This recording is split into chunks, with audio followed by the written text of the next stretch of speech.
Hello, guys, and welcome back to the Square One League stream. We are here in our final week of regular season play, and we'll be watching Omega Team take on Glorious Gaming in our first match on stream. I am Byron Villa, your host today, and joining me is Kerem. Kerem, how you doing? Ooh, I'm doing well. Thank you for introducing me like that. Hello, everyone on the stream. Hope that you guys are ready to be witnessing the final fight, the final week of SQ1 before we move into playoffs. Of course, there are still going to be tiebreakers that are inevitably going to be coming. However, that's what we are going to be witnessing today. Now, the situation is, if GG take this first game against Omega Team, they are going to be facing Royal Reapers in the tiebreakers. If they lose it, they're going to have to play against Lao Gunma. Now, the date of those games are not set yet, but we definitely have to expect that GG want to come guns blazing into this first match. Oh yeah, absolutely. Securing those top seeds is incredibly important in the playoffs format, and they're going up against a Omega team who haven't looked incredibly strong lately, and you're expecting Glorious Gaming to really come out on top. If you are a Mega team, you are very much the underdogs in this scenario. We've looked at this. If you look at the standings, you see Glorious Gaming sat all the way up tied second, could be looking up to move to first, and you scroll right down and you see Omega team sat at 10th at 2-13. Now that not an amazing record, but there is still some hope for them. In terms of other weak links, where are you expecting Omega team to really target, and can you see them coming out of this game if they're able to come in with a really good game plan? So I think that if there were any other time that OG want to take this game against Glorious Gaming, it would be today. Now, why is that? That's because the bot lane of Glorious Gaming is actually fractured. It's not going to be Flickerty and Whisper playing together. However, instead, it's going to be Whisper and Artisan Killer. Artisan Killer, of course, a substitute who has subbed in to most namely mid lane in 2 games on stream that we saw, playing Burst Mage, first Syndra, and then Gragas. This time around, it can actually open up ways for Omega team to play through that lane, because we actually haven't seen too many great games from Whisper and Flickered yet. It's the same for every other lane. If you manage to choke Glorious Gaming out of the laning phase, they're unable to transfer their leads and come back in the mid game. They are a very snowball heavy team, and this bot lane is something that I believe personally GG are going to focus, even though Rasen enjoys playing more so of the hyper carry style champions. Yeah, and I think it's Omega team. They could very well target the spot side. I do feel like it is going to be the area where we're going to see a lot of plays going on. We might see Omega team get a few 3-man, even 4-man ganks going down there. However, Omega team, of course, if you're in that kind of position, the standings, they're not without their weaknesses. And I think the big point that I have to look at after casting 2 games of Omega team on the trot before this, Chaos has not looked strong whatsoever. He's really struggled in a lot of matchups.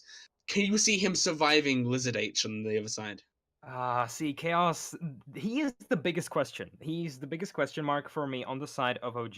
For, as you said, he hasn't really been doing that hot. The reason for that is he always overextends without actually having good vision, and then he tends to get ganked by the enemy jungler over and over and over again. And that just allows the enemy top laner to snowball. And the thing with the Lizard, he does enjoy playing those split pushers who, if you give enough attention to and you just let them reach the mid game, they can take over the side lane and just move from there. So, on the side of Glorious Gaming, whereas they might not be giving as many resources to Whisper as we usually see them do, they can just try and focus onto the top lane side of the map and just work from there. Snowball Lizard, and boom, you likely should have an open route to victory.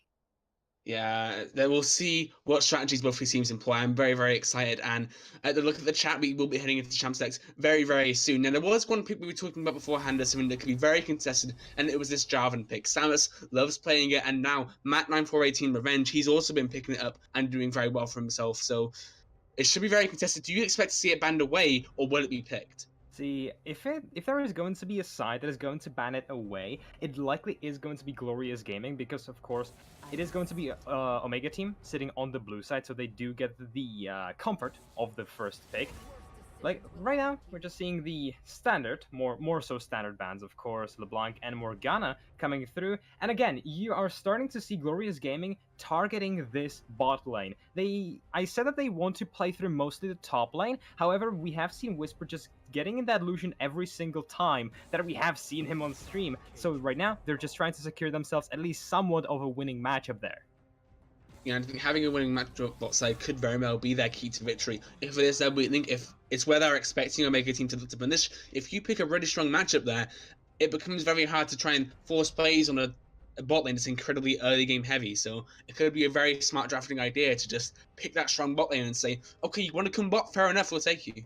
Yeah, and it's also going to depend on where the junglers decide to pay their attention. Jarvan's still being left open by both sides. The final ban being a Braum, which is a bit of an interesting thing to me, as we haven't precisely seen Artisan on the support role, at least not on stream, as far as I am aware. So giving that ban to him actually tells you that it's more so of a comfort ban rather than anything else. They just don't want to be going into anything that safe. And right now, I'm thinking maybe they want to lock in themselves an aggressive bot lane themselves. They aren't going to have the comfort of getting themselves the first duo lock-in. However, something that we have seen Rasen and Lucio play quite often has been that Xayah and Rakan. So that can definitely be the back door left for them to pick. Yeah, it certainly could be as the pick ticks down. I want to see if they pick a flex picker. I think that would be my option, but they are just going to opt in to the Xayah, and this now, it throws the ball into Glorious Gaming's court. Do you want to take away this Rakan? Now, Rakan, not the strongest pick right now, I'll be honest. It hasn't really seen an incredible amount of play. However, Xayah and Rakan together, they still have that lovers duo, and I think it can be a very potent bot lane. The question is, are they willing to sacrifice a good support pick in order to get rid of it, or do they want to look to counters? I've looked into Taric. This could be Taric Sona. Okay, we actually have seen Taric Sona pop up in priority, as it hasn't really been touched, and it's been more of a resident sleeper here in Europe if you look at the professional scene, but somewhere like NA, it's been picked quite often, and it is going to be that combination. Oh my lord, this is... Okay, I've played in this lane once before, and I didn't really get it a huge amount. I was playing the Taric side. Yeah, the Sona taking Captimancy, stacking up the gold, and then hoping to get the item. The problem was that when I played it, didn't go successfully because we lost the laning phase, and that was very unfortunate. Yeah, Taric Sona, explain it to me. How does this bot lane work? Because I'm sure a lot of people do wonder, okay, Taric and Sona, both supports, what are they doing in the bot lane? So, the thing with Sona, right? I'm sure that you all have played against her a couple of times at least, and if you are an inexperienced bot laner and you don't really know the range of your champion, you're just getting poked over and over and over and over again. And the fact that Sona is now going to be able to get those resources herself, it actually turns into quite a formidable lane opponent. She doesn't really offer much late game, however, she is an incredible lane bully, especially pair it up with someone like a Taric, and at level 6, you get such strong chain CC. So after that point, it's going to be Rasen and Lucio on their back feet. Now, what I am looking at is it going to be Lucio able to get some level 2 engages off? Because while you don't necessarily think of Xayah as the strongest early game AD carry, if you get Matt, who has locked in himself that Sejuani into the bot lane relatively quickly, you can still turn the favor around. And as you said, if you lose the laning phase as Sona and Taric, there isn't really anything that you can do to transfer those leads. Yeah, and what I like is picking Taric Sona. Well, she talks about Sona being an incredible lane buddy, but not really useful in the late game. She is still a fairly useful support, and picking something like the Hecarim, having a Sona and a Taric, allowing him to really dive further into the team fight, giving that extra bit of survivability, can really help. What I'm expecting now is a big carry jungler and a big carry mid laner to go along with the Taric Sona. I think that could be very good. However, looking at the other side, we see a Sejuani who's going to be very happy to just take a lot of good ganks past his level 6 mark, and then the Katarina, who will be looking to snowball. So the worry is now, can they hit that point where if they do get those hybrid carries jungle in the mid, can they get them to the point where they are going to do that? Yeah, that's definitely something that we have to look at now. This Katarina pick, I'm actually a bit fond of, because we have seen Quetzia pop off on that champion. I mentioned it very briefly. He is likely going to be playing into a Zoe if this is locked in, which would be a pretty interesting matchup for Katarina. Instead, it is going to be a bit of a flex pick now in the hands of Akali. We actually have seen her popping up in priority in the top lane, where you just go fleet footwork and then domination second, where you get so much healing and lane sustain come mid game. So you can also flex it around for Hecarim. However, I do believe that I have seen Samus playing it quite a bit, so likely gonna be heading into that department himself. Yeah, we could be seeing some flex picks hanging around, because Hecarim can go jungle, can go top, Akali can go mid, can go top. So we'll see where they bounce around, but Poppy being picked means that Akali will struggle a little bit in that matchup trying to get in there. The Steadfast presence can block them very well. What I'm excited for is to see what this last pick is, because they've left open the support pick. I want to see if they opt into the Rakan, or if they choose to go for something else. I imagine it's going to be something else. Likely will be. Ooh. Poke into a Sona. Huh. Ooh, so they are Trying to going to. outpoke the poke. Yeah, they're gonna be outpoking the poke, as you said, of course. If you manage to play at range, there isn't much that. Oh, Okay, yeah. Let's just move out of the bot lane for a second. Riven into a Poppy. That is such an explosive matchup. I am very excited to see how this is going to happen. I said that it can be a way for Glorious Gaming to take over this game, which is by just snowballing the top lane out of control. And right now, they have locked in themselves exactly that. Hecarim with Riven, while Hecarim does have one of those charges that can get blocked by the Steadfast Presence, after level 6, he can just dash into Poppy and just lock her down no problem, as she doesn't really have any mobility to help herself survive. So, well, GG, they're just going with the plan. yeah, and the thing is about the Poppy Riven matchup, I used to be a big Poppy main, and that was back in about Season 6 time. When that happened, Poppy, really, really hard Riven counter. Use her steadfast special, she can't dash anywhere near you, just send her against the wall, easy peasy. Problem is that now Riven, with the new Conqueror changes, and with the way that itemization has kind of changed, she can do a lot more damage to Poppy as she's a tank, because she has that extra little bit of tank strength. And that means that this matchup is a lot more even than you would expect. But the last minute summon to change, now this Riven is taking Ignite, really wants to go for the kill lane. Oh yeah, she definitely wants to get at least some of those kills down, because while Riven is still pretty strong mid game, even if you don't give her any kills, if you get a snowballing Riven on your side, well, it's absolutely terrifying, especially into someone like a Poppy, who you said is going to be a pretty even matchup. If you manage to sway the favors to your side, well, it becomes pretty impossible for Omega Gaming to try, or Omega Team, sorry, to get anything done. Now, it's also going to be Chaos playing into a Lizard, and while I don't usually like taking the name tags into the specific matchups, I feel like we can look at them here because, again, Chaos, he can be a kind of a coin flip when it comes to the top lane everything, really. And playing into a Lizard, who has been one of the most prominent players on the side of Glorious Gaming, uh, it's gonna be interesting. It's a bit of a skill matchup, more so for the side of Riven. But again, if those junglers come into that lane, it's kind of over. But I definitely want to see Matt putting more pressure into the bot lane rather than top lane. Do something that they do every single game, which is basically let Chaos kind of die, but soak in that pressure and then get some favors on the other side of the map. Get Xayah a couple of kills, even get Zyra a couple of kills, which by the way is going to turn into a tongue twister in the team fights. Oh god. But yeah, it's going to be fun. But if you give them a couple of kills early, they can become a really, really terrifying backline. There is one thing to note though. You're trying to make plays in a bot lane here. Now, most bot lanes, they have this thing called an ADC. Now, the ADC, very squishy, very frail, usually doesn't have a huge amount of mobility. However, if you look at the Glorious Gaming roster, that ain't an ADC, that's a Sona.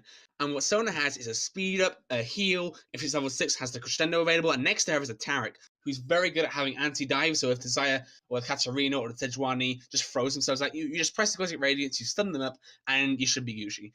That's the issue, is that if they want to put all their pressure bot lane, they're putting it into a Sona Taric, and they can play incredibly defensive. Meanwhile, on the top side of Glorious Gaming, they have such aggressive diving champions. And sure, whilst Poppy, I like into that kind of style, you can bounce a lot of the dashes off. The problem is that you can't block that Hecarim who's going to run at you. You Yeah. can only use your W once in a team fight, realistically, maybe twice.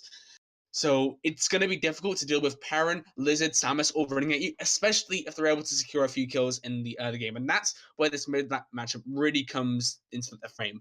Is that Quetzal, very, very, very good Katarina, and it is going to be looking to snowball. However, it is into an Akali, so it is very much a skill-based matchup. And whoever comes out of this matchup ahead, it could decide the game. Oh yeah, it's not only the top lane and bot lane that is going to matter in this game, it's also going to be Quetzia dueling Perun out.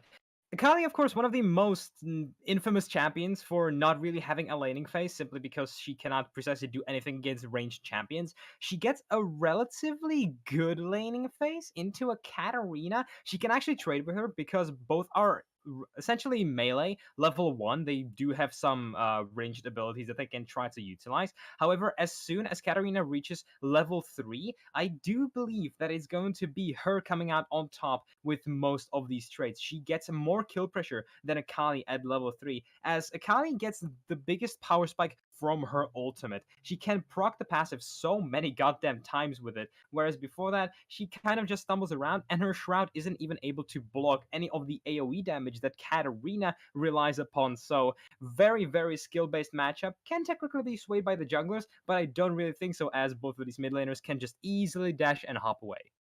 Yeah, it will be an exciting one. Anyways, let's quickly introduce the teams. On the blue side, we have Omega Team Chaos. We'll be taking Poppy in the top lane. Matt9418 Revenge has Sejuani in the jungle. Quetzal taking his signature Katarina pick. Rasen is going Xayah in the bot lane. And pairing with that is Lucio's Zyra with the Arcane Comet looking to poke him down. You want to take the other team? Oh, sure. So it is going to be Lizard in the top lane, playing his Championship Riven 2016, which is quite a lovely name.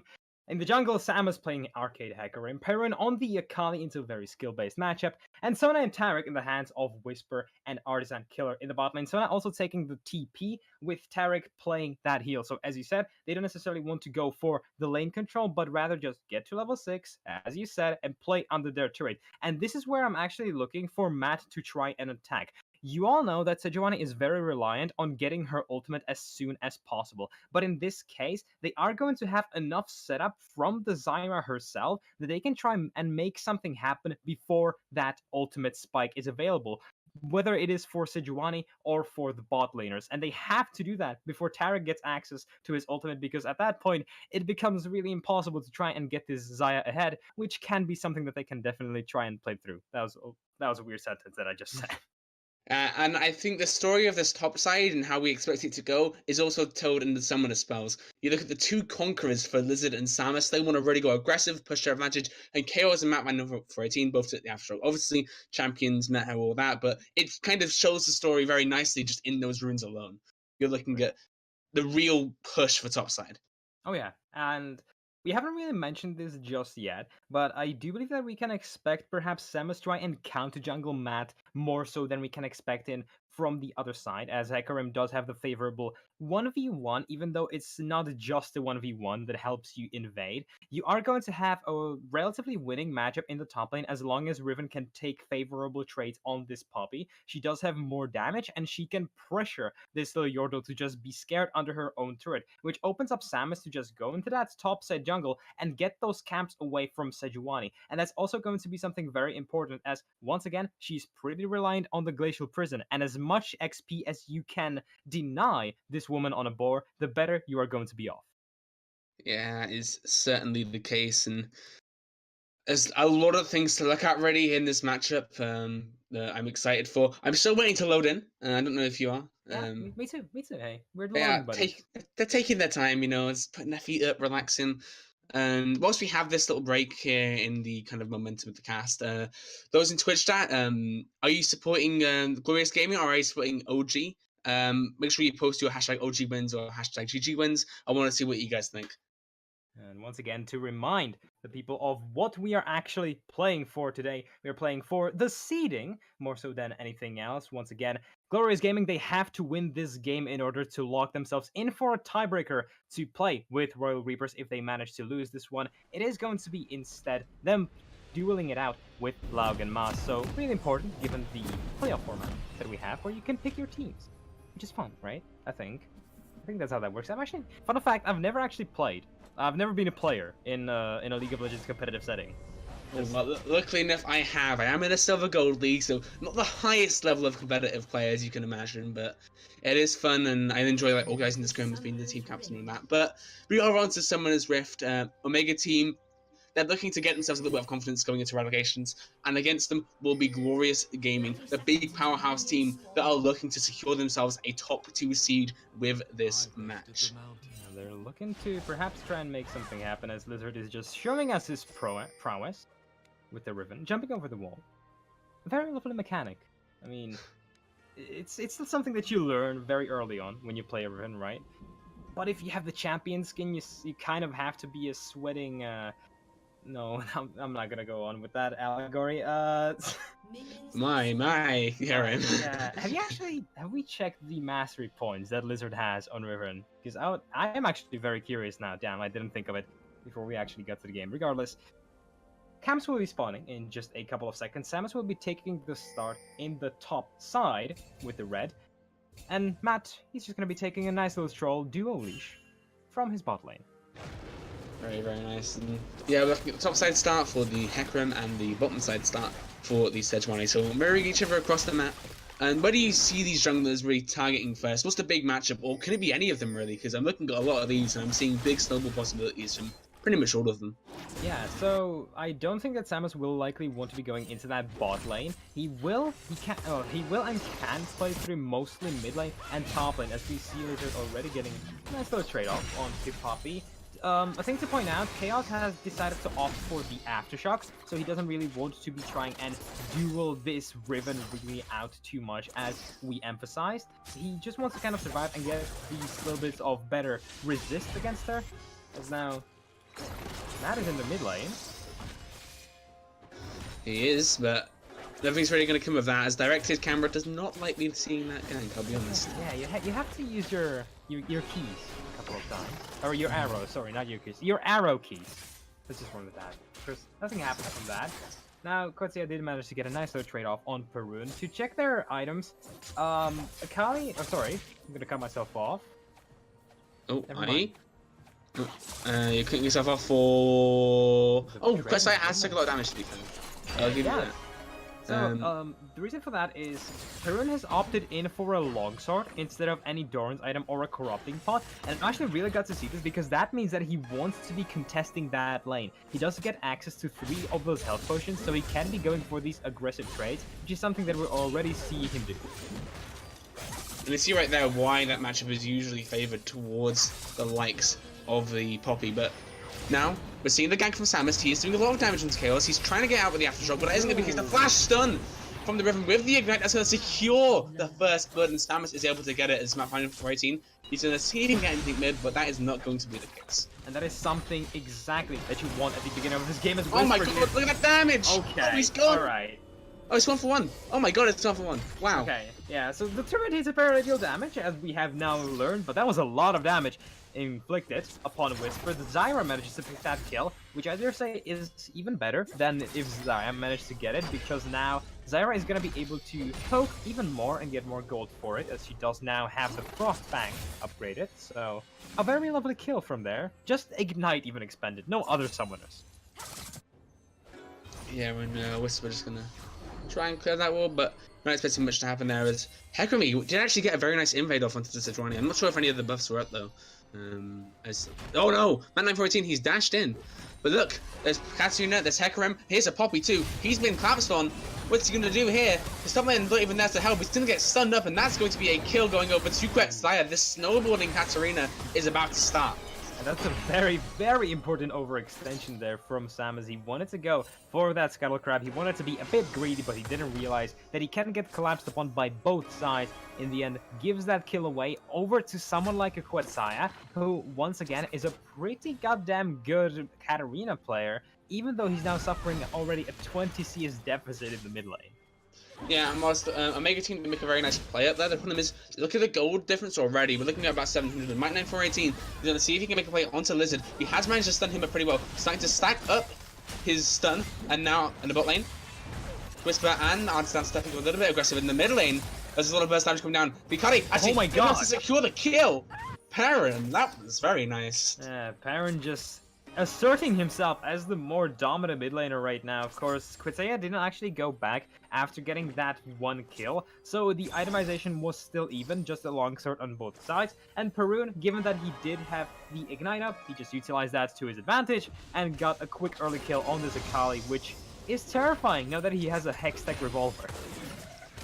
Yeah, it certainly is. And whilst Sword of Katarina got killed, Quetzia, like Zel's kill with Snowman Katarina, is a possibility. The problem is, he's now against the Akali, and this Akali, 39 CS to 18, already has a 20 CS lead.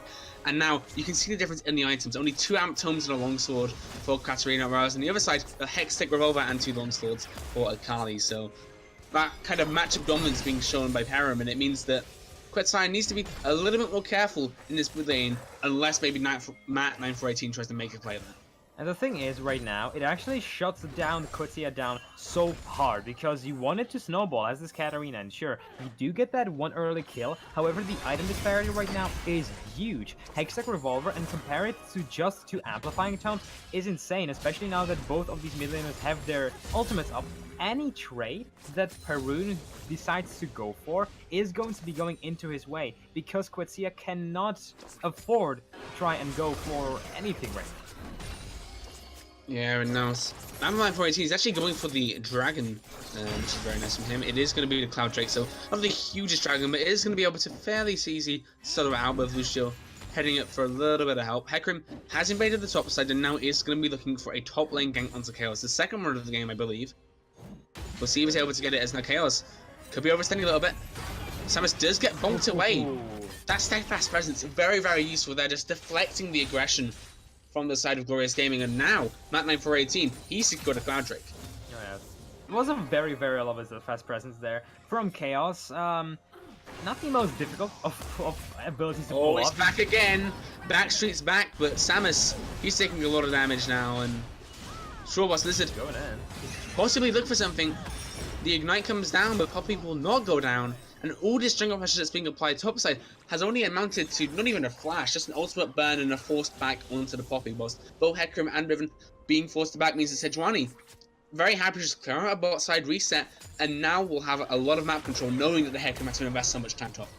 And right now, Chaos is doing his job. He is soaking up all the pressure. He hasn't fallen to this gang. The second one, he did indeed die to the first one, so a bit unfortunate there for him. However, the fact that he's able to get these continuous ganks off by this Hecarim is so important because, as you said, it allows for Sejuani to just farm up and get to this level 6 with the pressure now off of her back. So she's going to be able to get the ultimate pretty soon as we see more trades in the mid lane.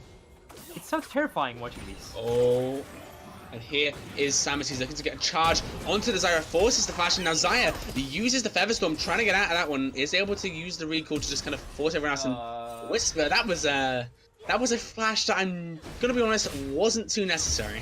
Yeah, that was a bit questionable of a decision from him to go for that lovely... Oh, Perrin has actually been forced to burn flash mid too, because Sejuani went for a gank. Direct to camera.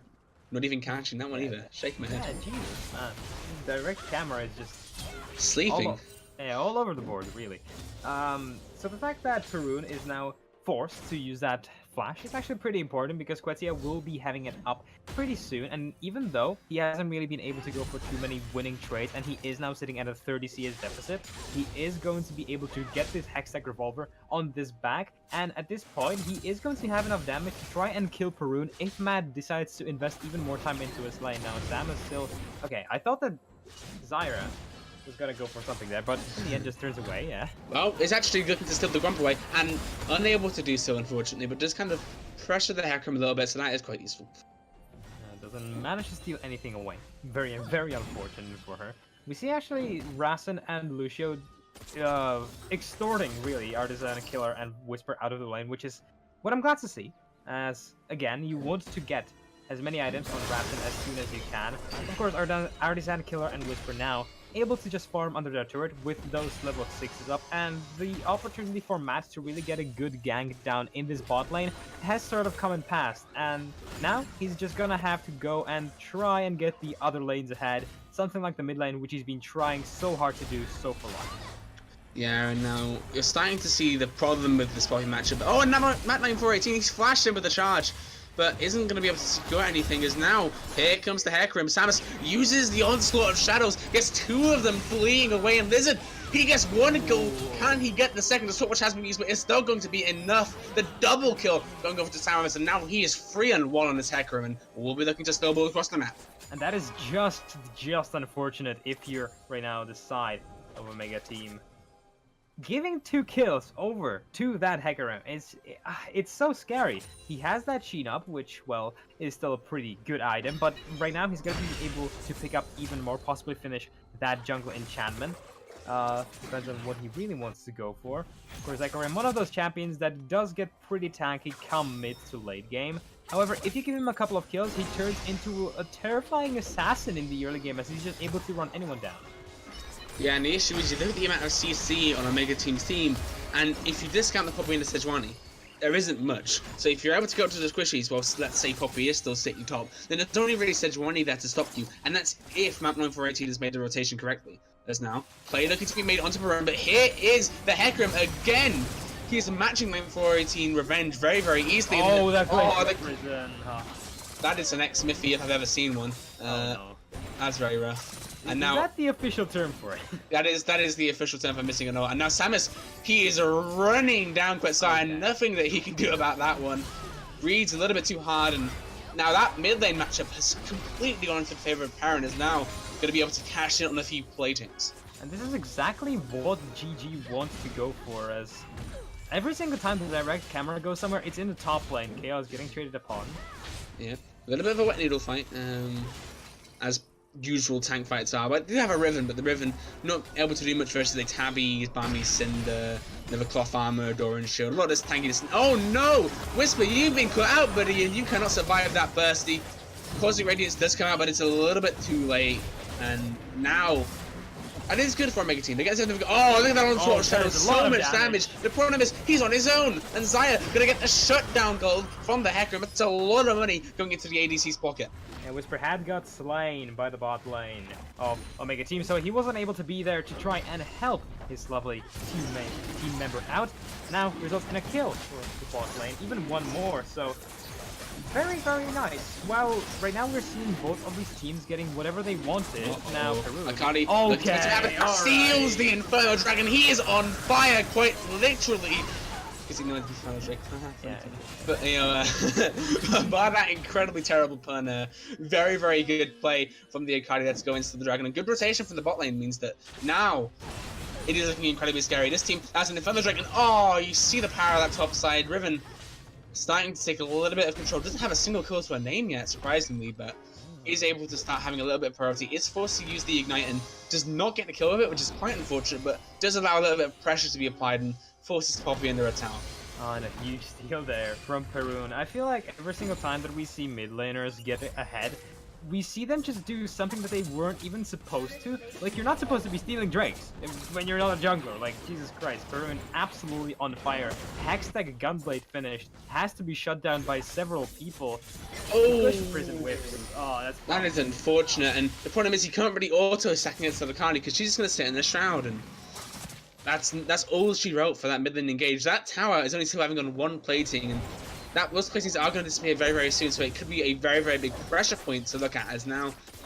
Oh, Samus has spotted Quetzal out of position. He's 2 levels down, and here comes the Akali to finish off the kill for Roman 2. And Matt 9418, he just has to sit and watch what's happening. It's next. Oh no, he's over a step 2, and Perrin, he has so much damage, and it is underestimated from Matt. He's going to go down. That's another double kill can go to the Akali. Gets the first turret gold, and now the gold differential in this mid lane is coming up to 3k. That is ginormous. That's just insane right now. Of course, Quetzal disrespected the entirety of GG by going into an unwarded jungle, and then Matt, he simply overstepped, and well, as he said it, Perun, he's got a lot of damage. Right now, Joanne doesn't have any tanky stats. Kale's getting traded upon once again. Jesus Christ, I always cut myself off. It always looks like Liz is gonna be going for more, and it never results into anything. Makes me sad, really. Oh, that's one thing. That's actually one. And oh, that's the missed crescendo. Looks like Samus is going to try and make something happen. Does get stunned up though. It's being poked out a little bit, but does need to be Lucio. Needs to be careful. Could get caught out here. But now here's the collapse from the Kettering. This is the big play. They know the Cosmic Radiance is down to flash him from going. But going through he has took a first kill, and now Kettering looking for something to happen. But Shunpo's into a Hecarim. What are you doing there, buddy? Is going to go down, and now Sona looking a little bit out of position, but Noodle fight topside, that's all direct camera cares about, and now Whisper's going to go down to 9-4-18. Oh, Chaos! Can he get the kill? I don't know if he can. Oh, the root and the tower 2, and Samus is going to get another kill onto Lucio. Riven survives that top engage by a sliver of HP, and there are so many deaths going down from Omega Team. This is very, very unfortunate. Fights on multiple fronts being lost. And everything is just going wrong for the side of Omega Team.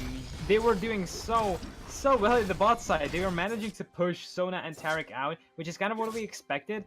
But they lost every other side of the map, and they lost to Hecarim. 6-2 now on this Centaur. It's just a terrifying champion to be playing into, and it's just resulting into one of those situations that GG are very known for. You give them a couple of kills, and they're able to win the game simply because of the amount of pressure that they can get from their laners. OG had to avoid it, and now they just have to hope that they can outscale the side of GG.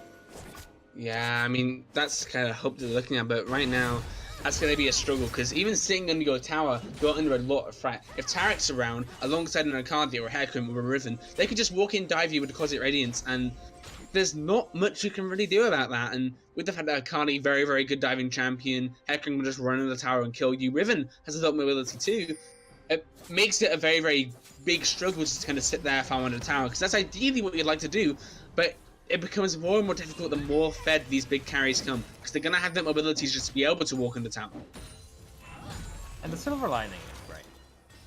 They removed the ability of Akali to just easily tower dive you, so, you know, Grazia can still kind of farm on the turret, you know, kinda, but, well, it's gonna be still very, very difficult. And right now what I'm looking at is, this Baronov is gonna be spawning in just 3 minutes. If it is going to be Glorious Gaming able to get their hands onto this Rift Herald, it can be absolutely game over. Oh, Lizard may have overstepped here, but is able to dodge the route with the dashes. Now, Rassen's here, though. It is a 3v1, but can he secure one kill? Yes, he can.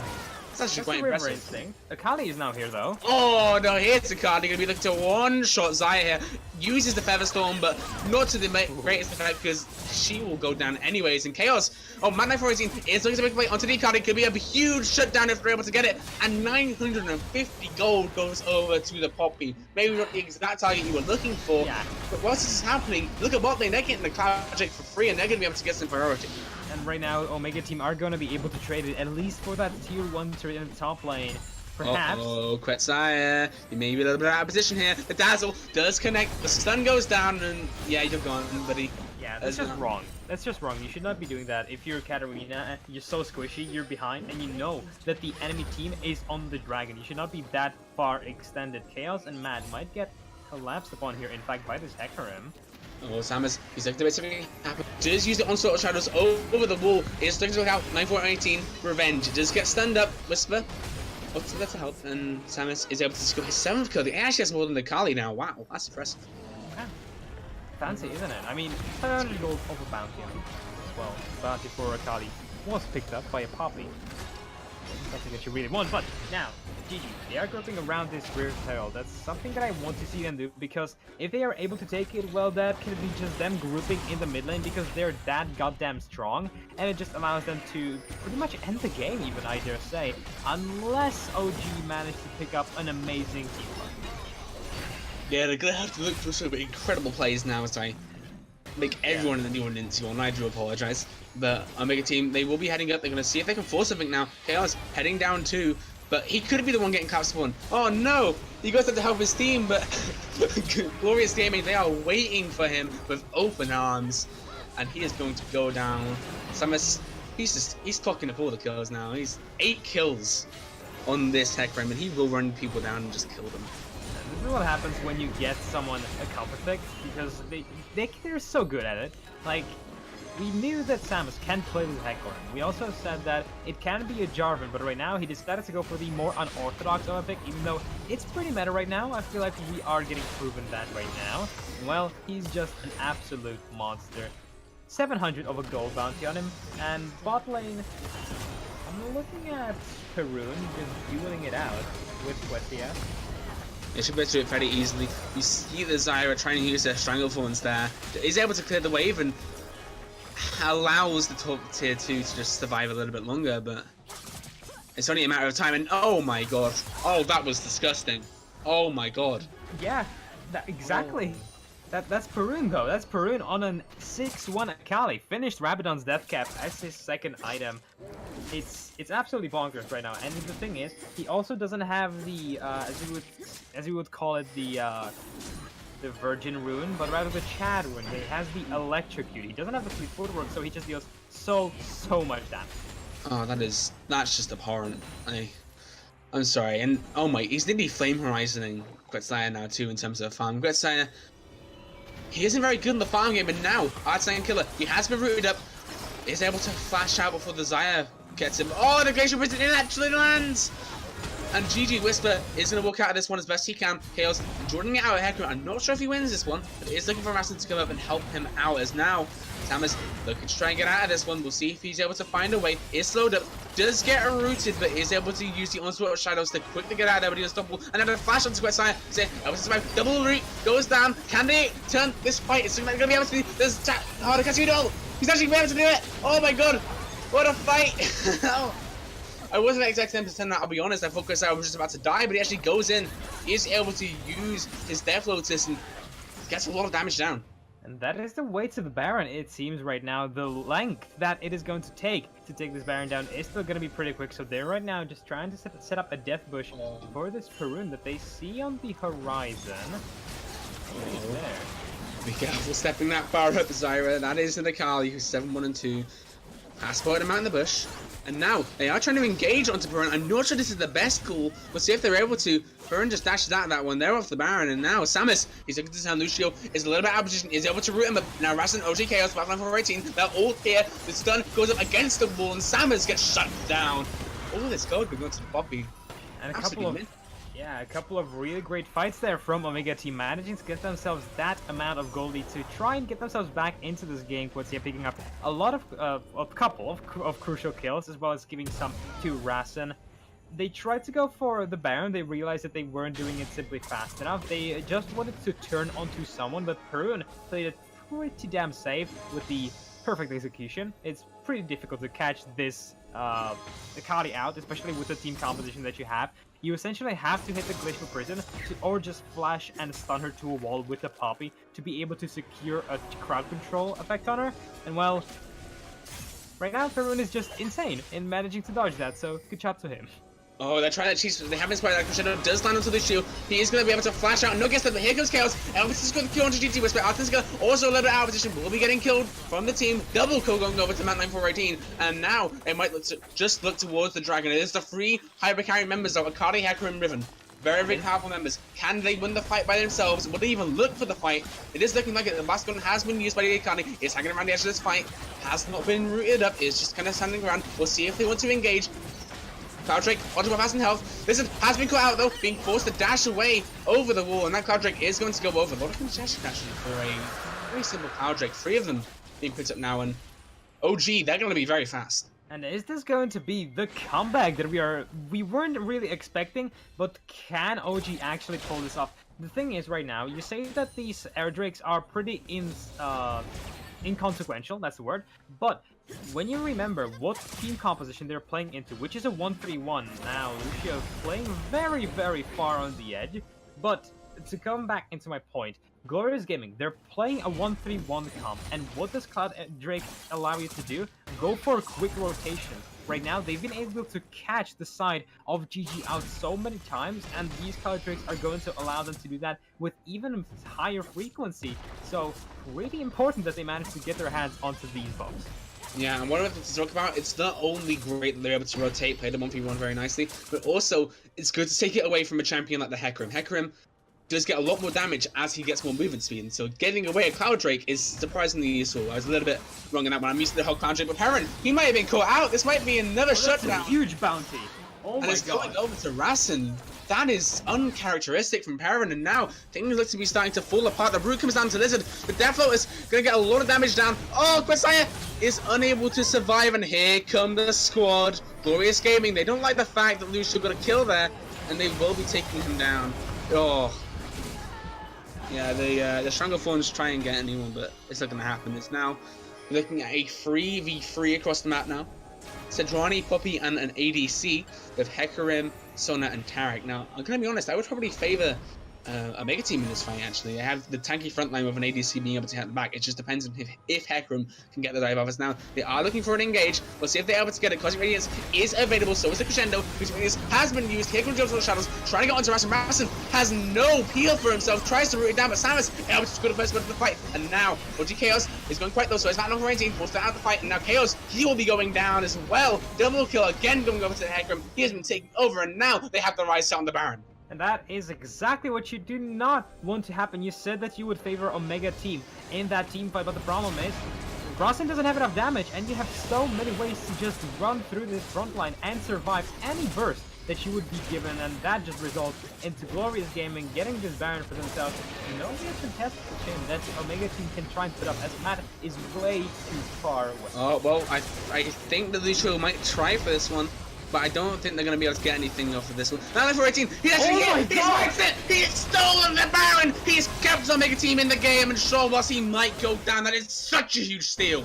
I am so sorry for what I said, Matt. Samus did not have his smite up, and the Baron buff didn't go down nearly as quickly as I thought it would go. So Matt is just able to run into the Baron pit and steal it away. Now, it doesn't really save all of the problems, but it's a good start, as it now allows them to survive at least a couple more minutes to allow the Xayah to get into a better state of items. Yeah, and it feels like Omega team, every single time I look at the team, I think, okay, next fight, if they lose it and they're out, they somehow manage to win that fight. And it's bonkers how they're able to stay in the game. It's 27 minutes, and for a team this low in the standings to have this kind of tenacity in the game, it looks so good for them. It's looking pretty goddamn good, but we still have to remember, right? There is still an 8,000 of a goal lead. Yeah, it's still gonna be pretty goddamn difficult for OG to try and pull off this comeback. They do have the way to do so, however. What we have seen them do is something that they should be doing, which is just team fighting. They want to be going for these team fights that they can pick themselves. They want to be going for and engage themselves. They don't want to let Glorious Gaming just dictate the pace of the game. And that's why I'm glad to see Chaos stepping up with so many of these engages by just stunning someone crucial of a carry on GG. Now, a Death Brush is actually spotted out by the Taric. And Omega Team don't know about this. Oh, this can be devastating. Well, I think that they might just... Oh no, that's the thing here. Look at the collapse here. Hecarim is on his way. Samus gonna get a very, very big onslaught of shadows. It is up all the way to its rev, actually. Oh no! There's a crescendo! Oh, what a combo! They are gone!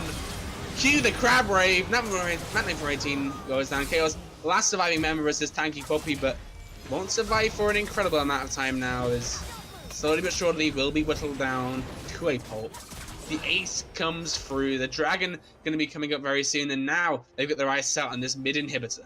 And it's a disaster. It's a disaster for Omega Team. They didn't know that they had been spotted out by the Taric. They waited for so long. They were so patient, but the problem is the patience played against them this time around.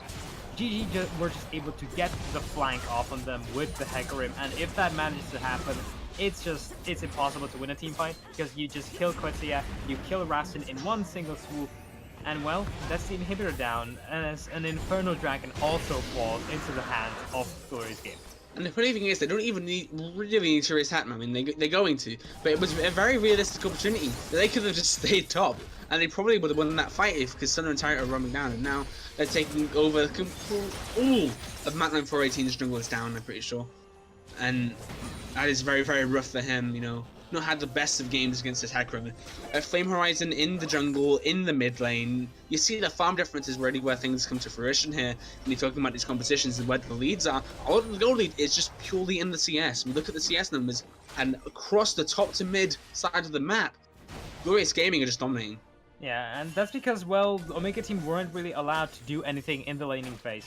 Again, if it is a victory for Glorious Gaming, it's because they're able to snowball and just take lead of these lanes. That's exactly what they managed to do here. We saw a lot of ganks in the top lane which just got Hecarim fed, and at that point Lizard was able to just pressure this Poppy outside of the lane. Parun, that's a whole story for himself, with a lot of missteps from Quetzia as well as Mad giving him so many kills. Again, these guys are able to put down the pressure if they get the means to, and now they're just sweeping away all of the vision from the hands of Omega Team, looking to either set up a Death Rush or just 1-3-1 this poor blue side team to oblivion. Rasen, what the Oh, hell are you Rasen, doing? what are you doing there, buddy? The Featherstorm does come out. He's able to get the root down. Does survive in the Glacial Prison. It does land, but the problem is that's all defensive. And must have had to invest all this ultimate stop side just to disengage. Look at the bot side. Riven's very happy to just push them in, and I think Glorious Game, they're just going to sit top side and be very happy with how this game's going. They're going to bring the Poppy down to try and deal with Lizard, but I'm not sure they're going to be able to just easily do that, as now Lizard on that bot inhibitor turret.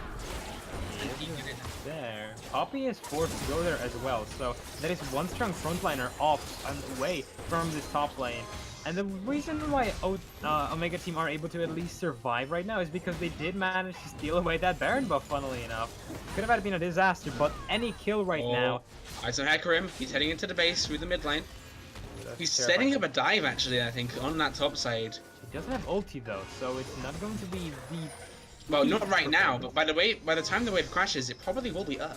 Yeah, likely will be ready right now. We're looking at just a couple of seconds. Now, no turret or inhibitor. Oh, yeah, they got to go Radius has been used. They're going straight in there. Assen is gone. Quitsire is gone. Lucio is gone. Look at those health bars just deteriorating in front of their eyes. They just melted at even the sight of Glorious Gaming. They're going to get KO'd slowly but surely. And after this, they should be able to just push them in inhibitor to end. Very, very good game from Glorious Gaming. There goes Chaos. The ace comes down. And what a game from Glorious Gaming. They prove while they are top of the table. Or well, tied now. Yeah, well, they're tied with Royal Reapers at this very point. I have to actually remind myself. I'm gonna hopefully get a word if they are tied with head-to-head. Okay, so apparently the head-to-head is even between them and Royal Reapers, so we can't expect an actual tiebreaker occurring.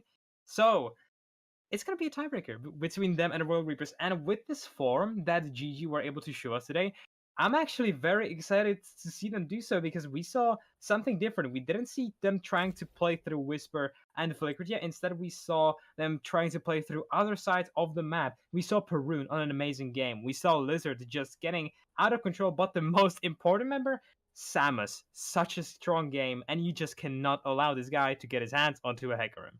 Now, I hate to burst your bubble here, Karen.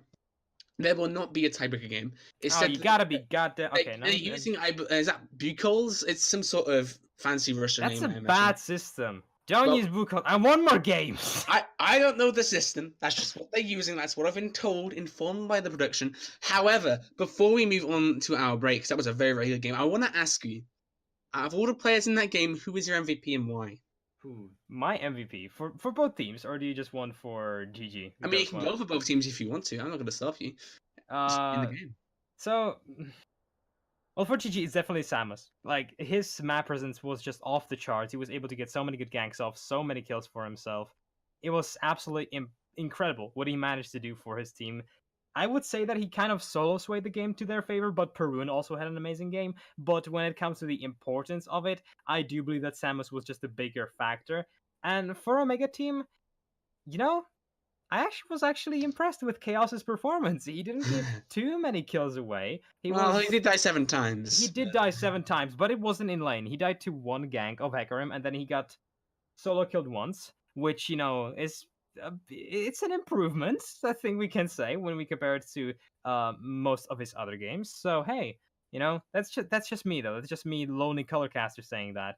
I don't know how the MVPs are awarded at the end of the season. I have been bamboozled so many times today that I'm not even gonna try an attempt to go for that. So hey, you know my opinion. Wow, we will be heading towards a quick break, I imagine. But when we come back, we will have Team Alpha versus Omega Team. Omega Team, they're going to be coming from this loss, but it wasn't all bad. They did have a few decent fights. So I want to see what they can do versus Team Alpha, who have looked noticeably weaker. Stay tuned and we'll see that.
Hello, guys, and welcome back to the SQ1 League stream. We're at our second game of three tonight, and it will be Omega Team returning to this time take on Team Alpha. I am Byron Villa once again, and once again is Karen. How you Once doing? again. Hi. I'm doing pretty well, even after the last, with the last game, which was essentially a goddamn stomp that Omega Team unfortunately had to suffer through. However, hopefully they've managed to clear their mental out and are going into the second game with clear heads because it still means a lot for Team Alpha as they want to lock their place in for the fifth spot.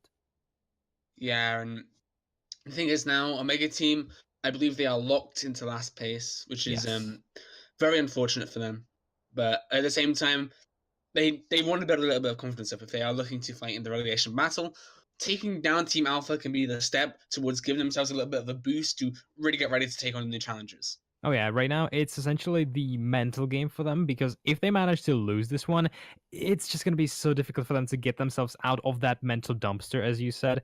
Last game it was essentially them losing to snowballing lanes, and well, looks like it might be the same story here because from what we remember from Team Alpha, they also like snowballing. They don't just want to sit and farm. Most namely, we remember Pineys playing around with Wheatfish and Noah quite a lot, both mid lane and bot lane mostly, where he tends to snowball. So while it's not going to likely be too many of these individual outplays, it can still turn into a very quick game, which is something that Omega Team Warriors definitely want to avoid. Yeah, and looking at Team Alpha, I mean, the way they play, very much bot centric. Noah is an incredibly good player, and you give him 1, 2 kills, and he will start snowballing. And that isn't a case of an if or maybe, it is a will. This guy constantly, consistently performs out of his mind, and he is, for me, one of the big MVPs of the split, even despite Team Alpha's kind of not really amazing record. So he is someone to look at. However, looking across the whole of Team Alpha, you're looking at Weedfish and Packer being incredibly solid solo lanes, being able to hold off players. And at top lane, I can't expect Chaos to put up a huge threat, especially considering how he performed last game. It wasn't amazing. Sure, he managed to hold off pressure, but he isn't going to be Yeah. applying it. And mid lane, Weedfish, that man has a champion Ocean. I can imagine him playing pretty much any pick in this mid lane. So we'll see what he wants to bust out against Quetzaya. Probably expecting a Katarina pick to come out of him. But last game didn't really go well to Quetzaya.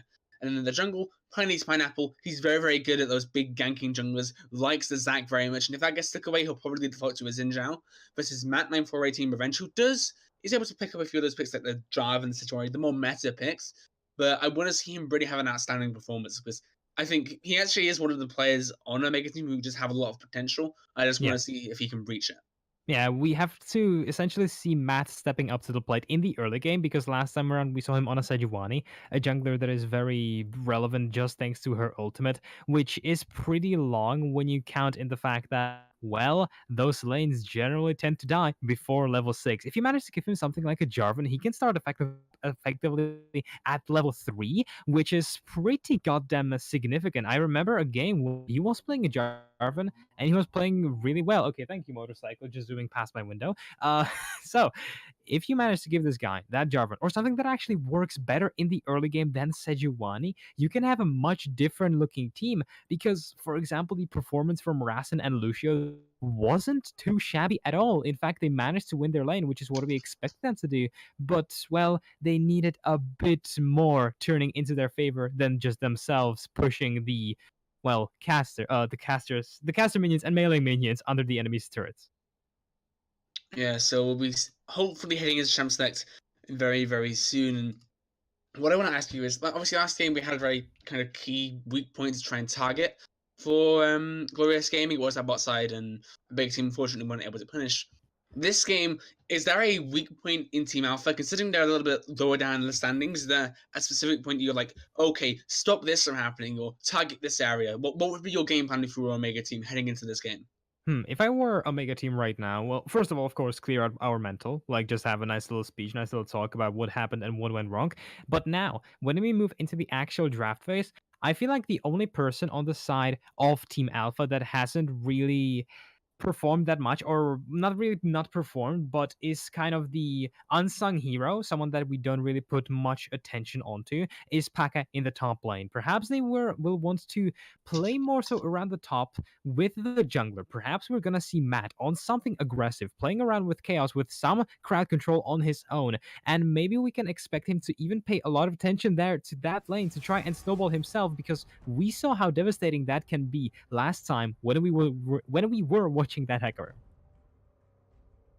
Yeah, and now we are heading into the band phase. I want to see what they take away from Mega Team. Maybe looking at the bands, you can very much tell the story of what Team Alpha really want to do in this game. I think you are going to be looking very much bot side to try and target the area. However, the Poppy already took away from Chaos one of the big deflectors of pressure in that top side and a big source of comfort for him. They could look to target that area of the map.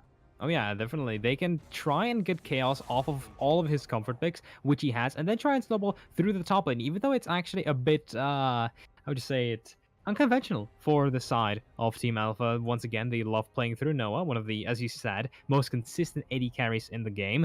Perhaps they, however, want to shed some light onto Paka. We do see that Lucian taken out, so likely is still going to be the same story that we expect them to do, which is Noah on a scaling hyper carry into something that cannot really pressure him too much, and just put Pineys into that bot lane to try and sway the favors for him.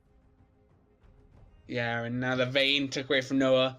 His very much his signature pick, going to be unavailable for this draft, as Ratten doesn't get his hands on the Lucian. They don't want a priority lane for our Mega Team down in the bot lane.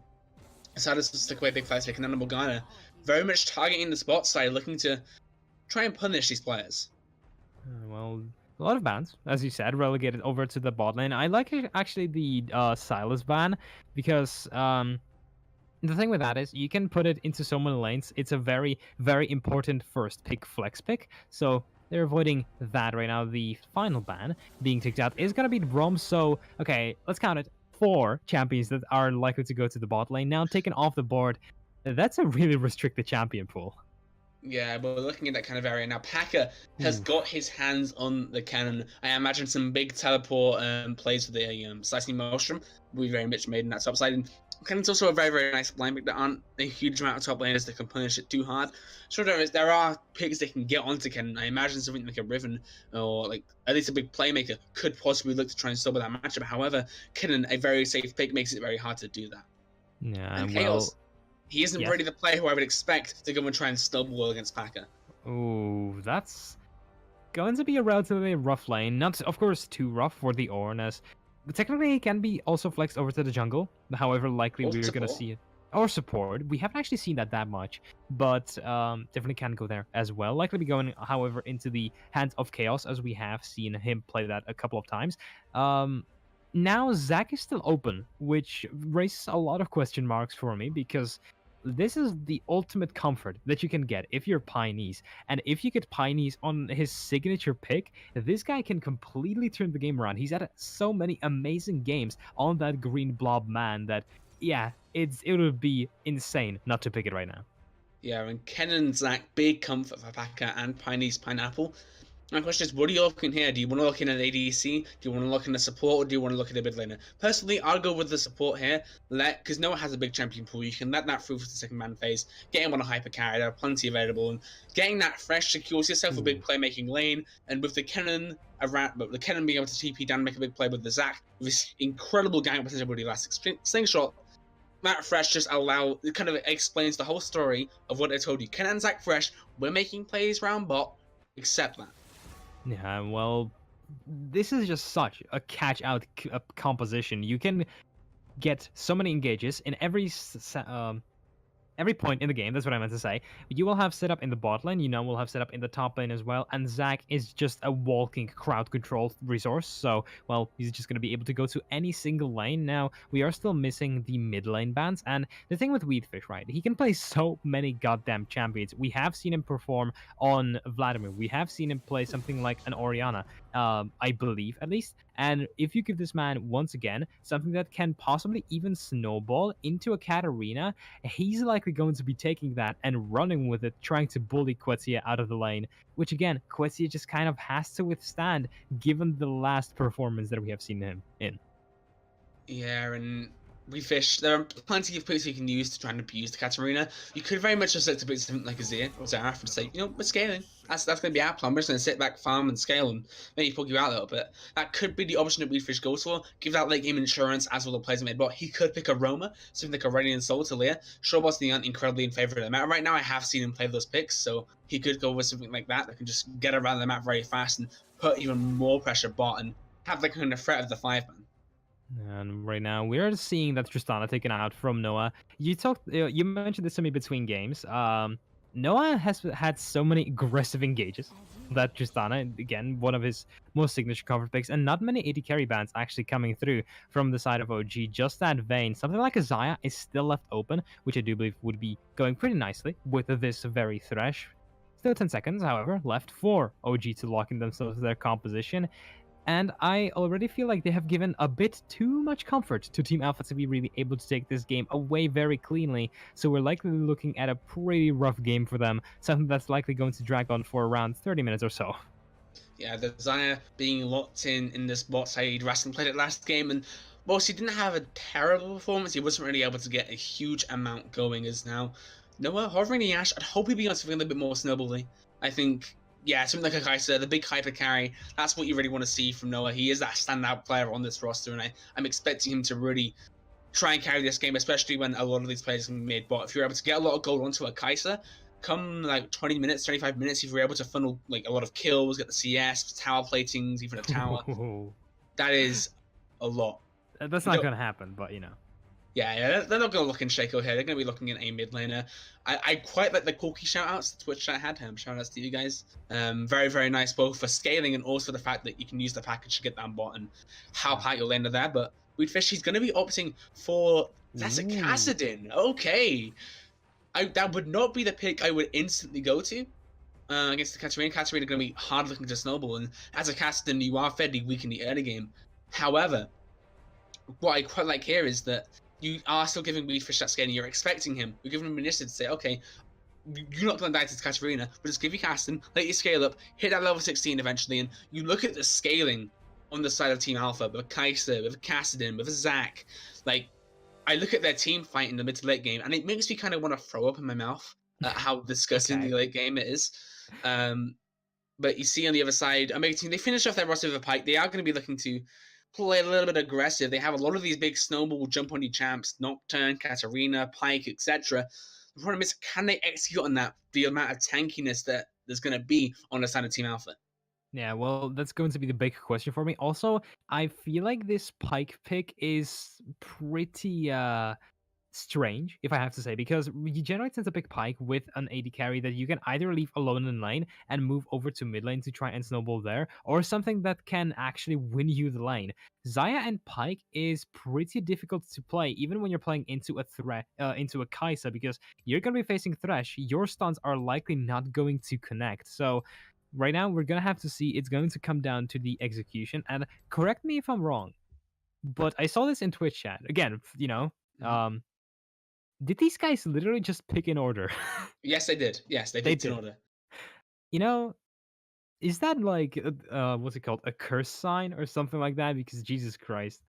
I mean, I suppose that, OG are just trying to have some fun because they have been locked in for the last place, which is very unfortunate for them once again. So maybe this can be the game that you talked about where they get back their mental, where they can just relax a bit, get their final game of Square One Championship, and then, hey, it's relegations time. Yeah, and I'm looking at the side of Team Alpha, and this is the kind of composition I expected. The only pick that really surprised me too much was the Kassadin, but Weedfish, he can play a lot of champions very well, and I imagine Kassadin is somewhere in that wheelhouse. So Team Alpha, they have so much comfort, and against a Mega Team who didn't look too hot last game, realistically, we should be expecting Team Alpha to come through this one super far ahead and just to have a great game, especially with the fact that they've set themselves up with a Cannon, with a Zac, with a Fresh, to make these plays bot lane. And I'm scared for Rasmus and Lucio because whilst they are decent players, they're probably the best players on Omega Team, if you ask me.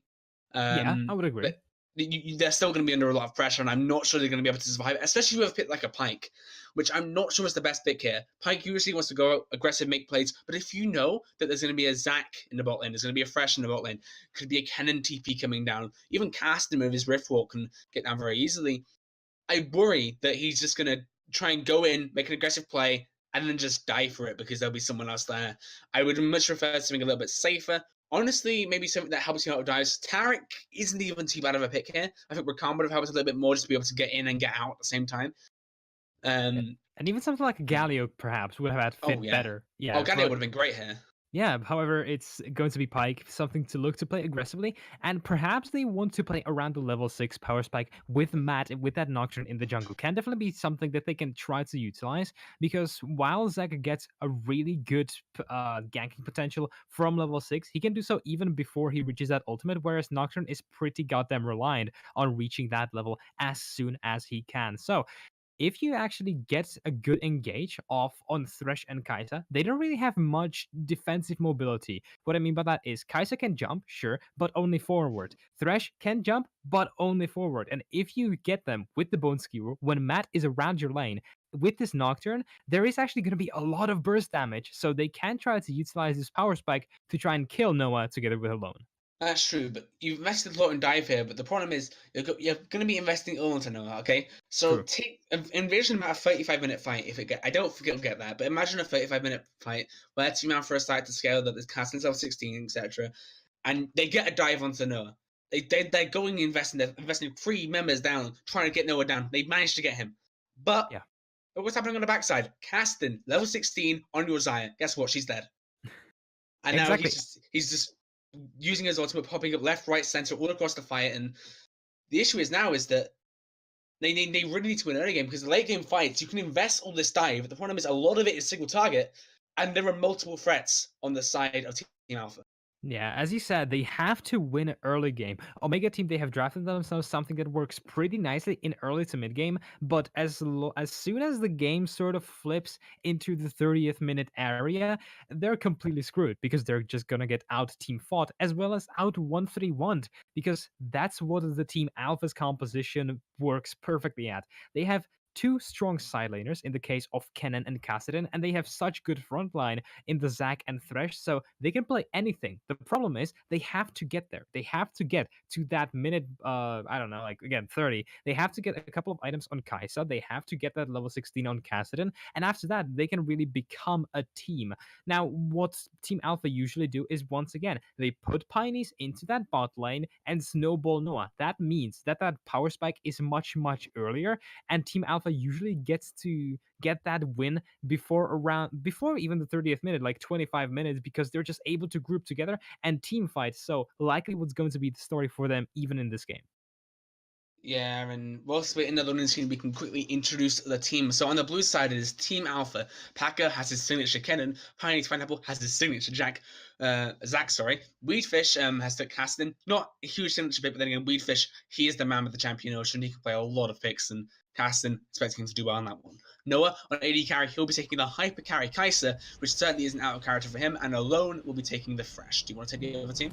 Sure thing. We are going to be seeing my MVP from last game, OG Chaos, piloting the lovely Mountain God of Ornn, Matt, on the Paranoid, man. Like, what is he? Paranoia. Essentially the definition of paranoia.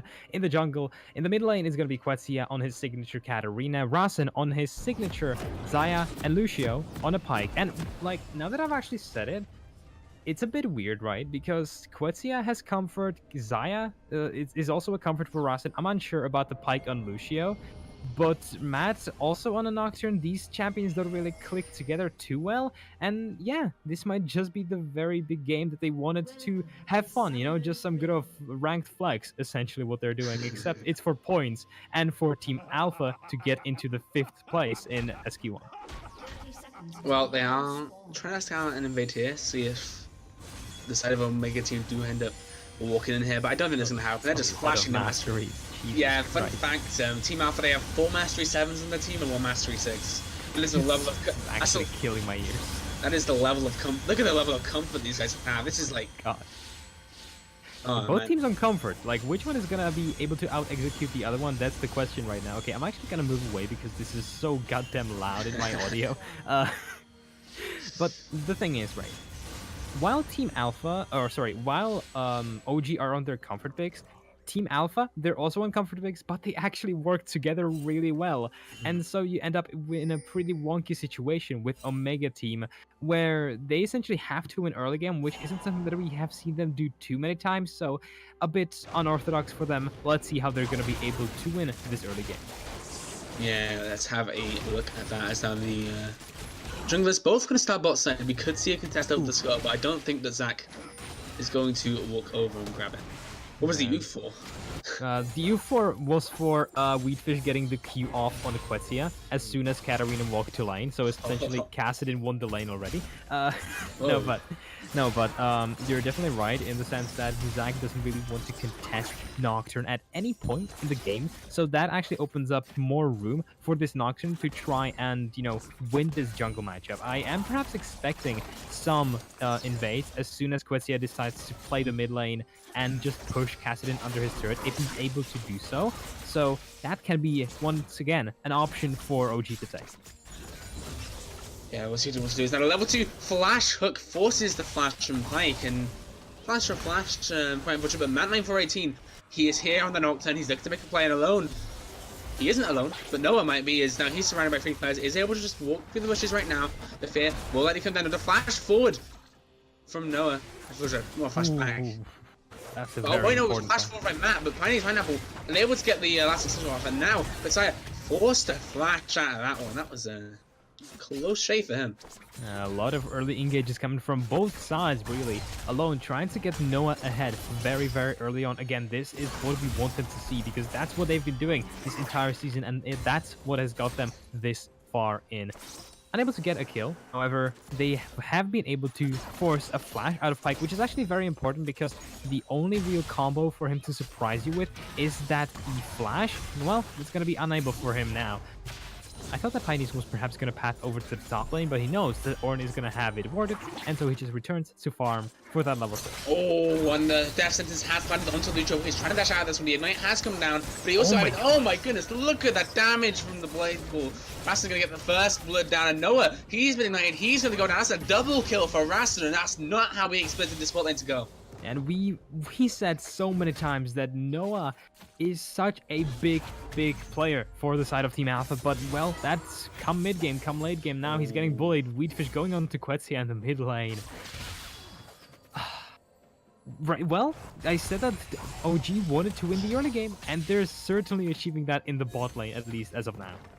And that was not expected. You can see the Twitch chat. This is certainly not the way that we expected this bot lane to go. Noah was one of those star players, and they just, I mean, I don't know if Alone was a name change or if he's a sub, but I don't think he is a mainstay in the roster with that name, at least. It might just be a name change. I will check for you. Yeah. No worries. But another thing to talk about whilst you have that is mid lane, Kassadin, the scaling champion, is winning against the Katarina, the snowball champion.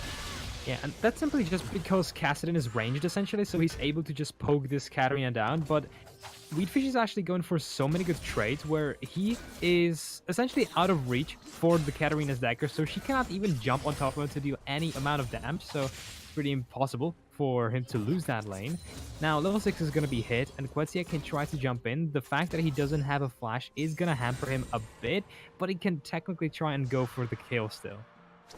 Right, I'd like to thank my man for a quick shout out. He has PM'd me on League, and Alone is their new support Fantasy Law have left. So, there is a little bit of a change of synergy there in that bot lane, because it is new support. What we're seeing right here could possibly just be growing pains. They weren't really expecting that to happen.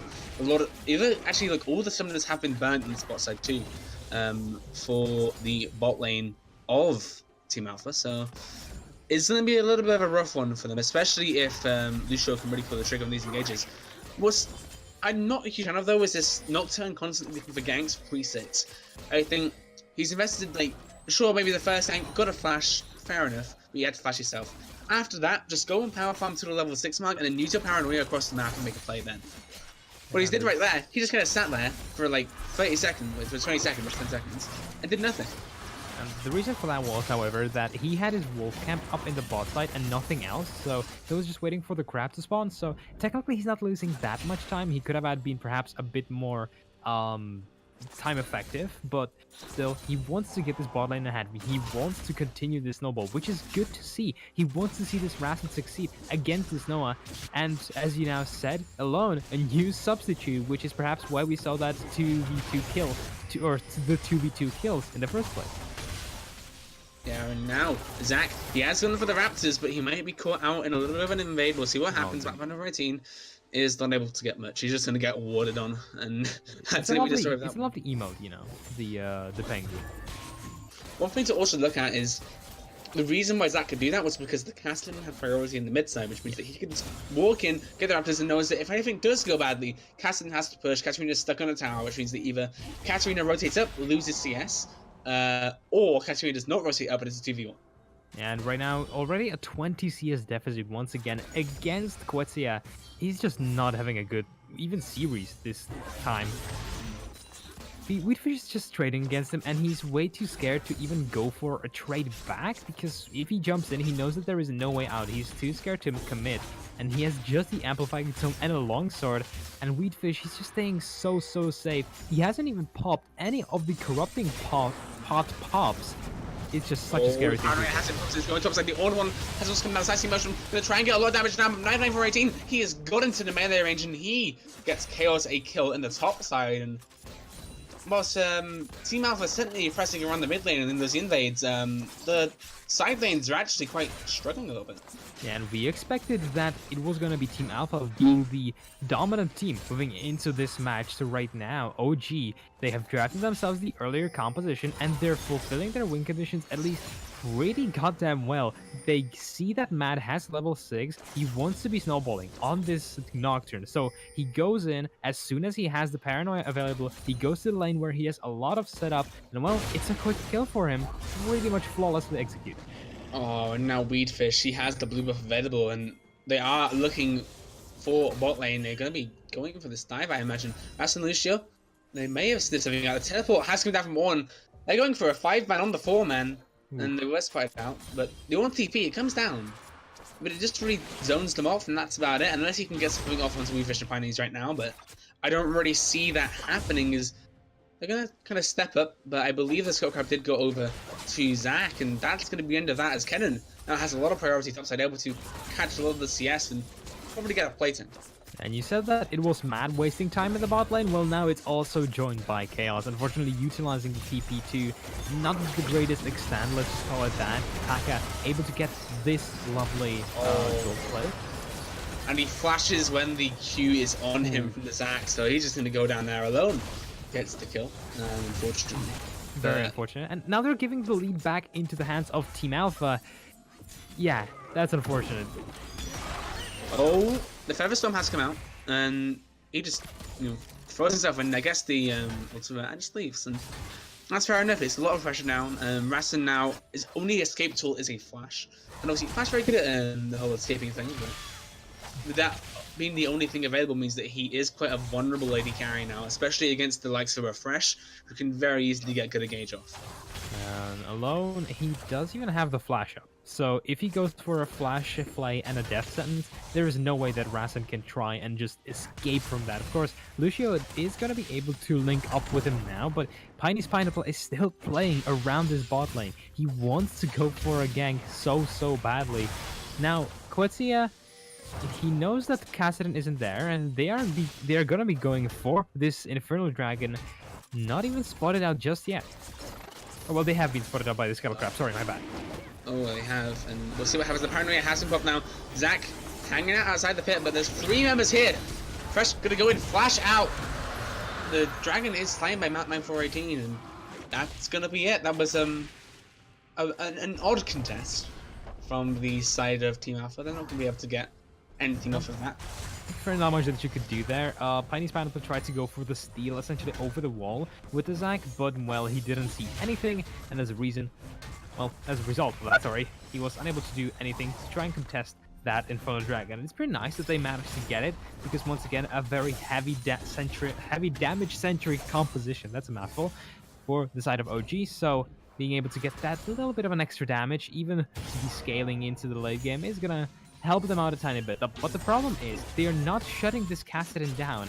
He's just trading every single time that I look at the mid lane onto Quetzia and getting the favorable trade. It's a bit sad, really, looking at it, because he has the TP as well, compared to Quetzia's Ignite. So he's just going to be so much more useful. And the thing is that this Katarina is a pick designed around snowballing the early game and then roaming about and using that advantage in his side lanes. I think I've seen Katarina try and go but once, and that was when it was a really odd TP from Chaos. That's been it. He has no cover pressure, and he has the pressure in his lane. So this Katarina amounts to, if you've done the maths there, 0 pressure. And the CS lead, certainly not in the favor, but the death sentence in the box, meaning that it's used in the Blade Core. He's able to root up some people for a while, but that Pike still gonna go. Oh no! No way! He gets Noah and he gets out. Oh dear, that is unfortunate. And Lucio. It's a double kill. This Pike is popping off. Lucio is just slaughtering them right now. 2 of those kills shared gold. Wait, so okay, if I do the math, that's around 1200 gold now in the pockets of Rasen and Lucio. That was such a huge fight and a really big blunder from the side of Team Alpha. They've been caught under the tower here. Rasen has gone down, and Lucio also going to go incredibly low. I was about you have to start praising that bot lane, and then that happens. But yeah, going to try and go in for the kill. Just go very low. It's a paranoia. And man lane for 18, he's got a kill into the mid laner here. That's very, very big. And it's exactly what you want to do as a Scatterina, just go in, especially if you have this jungler nearby. You saw how much Quetzia still dealt over to that Wheatfish, so he can still try and contest him. You said that Katarina takes centered around the early game. Well, that's what was supposed to be happening until this very moment. Perhaps it's still not too late. And here Piney isn't alone. CC Chain is very much possible. The flame misses. Quetzia has been ignited. He will be going down eventually on map line 418. We'll see if he's able to get that as the play comes in top side. Celestial Mission has come in. Chaos has been stood up with a flash away from the Ornhorn. Can't fucking get the kill as map line 418. He's stuck in this pit of the Rift Herald. He will eventually go down too. There he goes. Oh, never mind. Lucio's here now. Can he make something happen as a Packer? And OG Chaos, they're still fighting it out. And Kate Packer, he's going to be able to secure the kill in the end. And Pike can't get anything onto Pioneers or alone, so that is going to be an overall a 3-for-0. That ain't too bad for Team Alpha. Oh yeah, that's definitely not too shabby. Like, the thing is, if you're OG, you're super glad that you managed to get these kills in the early game, but then you overextend for it, and then you trade them back into a team composition that just wants to scale. That's not something that you want to be doing, and it's just not clean. It's just a bit, incorrectly played, and it can loosen the game in the long run if they keep on playing like this. Yeah, but I still worry for this, but they match up well. They did get 1 kill onto Wheatfish. It did go over to the Notes, and this Katarina still has not a lot of mid on Wheatfish now. He's able to roam a lot more than this Katarina, considering the priority that he has, and now once Katarina finally able to see how late it is compared, and look at that! Killer Instinct means the Rasen's gone, and that's the first kill going over to Noah, and you don't want kills on this Kai'Sa, because it is that late game carry, and after getting all that work there to shut down the spot lane, having that kind of mistake happen is just, that's not very good. Yeah, and exactly as you said, it's just little mistakes from OG. However, they amount to so much because they just give all of this lead that they have worked so hard for, and they just give it away. Now, Matt is in that bot side. He has to go for something, or this turret is likely going to fall down. Yeah, the paranoia is up, but I don't know if the Note 10 Pike out-jewel the Kai'Sa fresh at this point. We'll see if they're able to delete Noah fast enough. They are going to go into it, though, with the Lantern going to get Noah out of them, and now Matt... you just got bursted, my friend. That's not very good. The Stormrazor item spike for Noah has been huge. That was just unfortunate. Again, Matt, he got a good engage. However, they should have had cut it off at where it started, essentially. As soon as you saw that the Lantern fell through and that Kai'Sa was able to take it to safety, you should not continue because, well, you did not have your spell shield up. And if you get lockdown as this squishy knocked him in the early game into a Kai'Sa who has finished that Stormrazor and is admittedly still doing a lot of damage for this hyper carry based around mid to late game, Nala has been caught out here. Is able to get the Lantern. They try and cheat to him with the ward there, but unable to do so. And now Oh my god, first turret gold goes over to Kassadin. What is going on here? And now the bot lane play is being made by Pioneers. I'm going to see if I can get on Rasset and Lucio. The Stacy doesn't land incredibly, but Pioneers, oh, they pulled him back into the team. I'm not sure that's the best idea as Noah positioning to get some damage down, but they are just going to walk up into this tower, try and get it knocked down. However, with the Zaya and the Pike around, it makes it a little bit harder to try and crack this turret open. Nothing is going to happen just he's jumping in again. Weedfish, though. Gonna see what he can do. Trying to kill the ADC. The ADC going low, but Weedfish unable to survive. He's under the tower. He's gonna go down. Lucio gets his third kill of the game. The TB coming down from Paka right now. Oh, and Lucio unable to get his ultimate off. And now the slicing Maelstrom. So much damage. Kai'Sa getting another kill. Shutdown gold. Noah, he's out of there with the killer instincts and quit Saya. You're going low too, buddy. I'd watch that one. The triple kill for Noah. And this bot lane that got shut down in the game that we were really doubting has all of a sudden turned right. Well, OG, they're just giving it all away once again. Team Alpha getting everything that they could ever want. Kai'Sa picking up, what was it, 4 kills? Now sitting on 5-2 scoreline, able to purchase so much. As soon as she's able to get her hands on 2 or 3 items, she comes online. Yeah, that's a Rage Blade finish instantly. This is such a big power spike for Kai'Sa already, and it means that right now, it can be Team Alpha just already looking to group up. You have this cannon, you have this Zac, so much lockdown and so much damage that you can inflict into the lines of OG. Oh my goodness, and that bot lane fight has swung everything. Look at the gold lead now, 4k. For Team Alpha. That bot lane lead that Rastan had, it was around about 1k. It's completely gone now. It's even Stevens. In fact, Noah has a 100 gold lead for himself. Mid lane is a giant lead just based on that CS number and the fact that the caster was able to push and get that first tower. Jungle's going great now for Pioneers. Top lane going very well for Paka. Like the only place it's really even in gold is bot lane, and considering the amount of resources that have been invested there, it's actually a testament to how well that Noah and Alone have been playing to be able to keep themselves afloat. And now they're going to be looking to crack open the top lane turret. I really like saying crack open turrets. It's very satisfying. It's a fun phrase. I agree. And you're saying that Noah played really well in the bot lane, and I have to agree. But I'm also very not surprised, but impressed with how Alone has been able to play. Just playing so consistently as this Thresh, every single time hitting those hooks, getting all of these engages, and meaning that they get these leads back from OG. Now Piney's jumping in.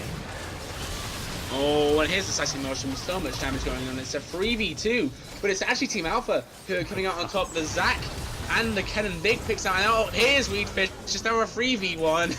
Double kill go over to Paka, and looks like Lucio's going to be able to get out with his life. We'll see. Oh, no, he's gone this way. Why is he gone that way? Oh, buddy, what are you doing? You're going to get stunned up. Internet issues, I'm guessing? Okay, here comes the on-horn, but it threads the needle between the bot lane and... Yeah, okay, well, goodbye, Lucio. Is there not gonna be a pause or something?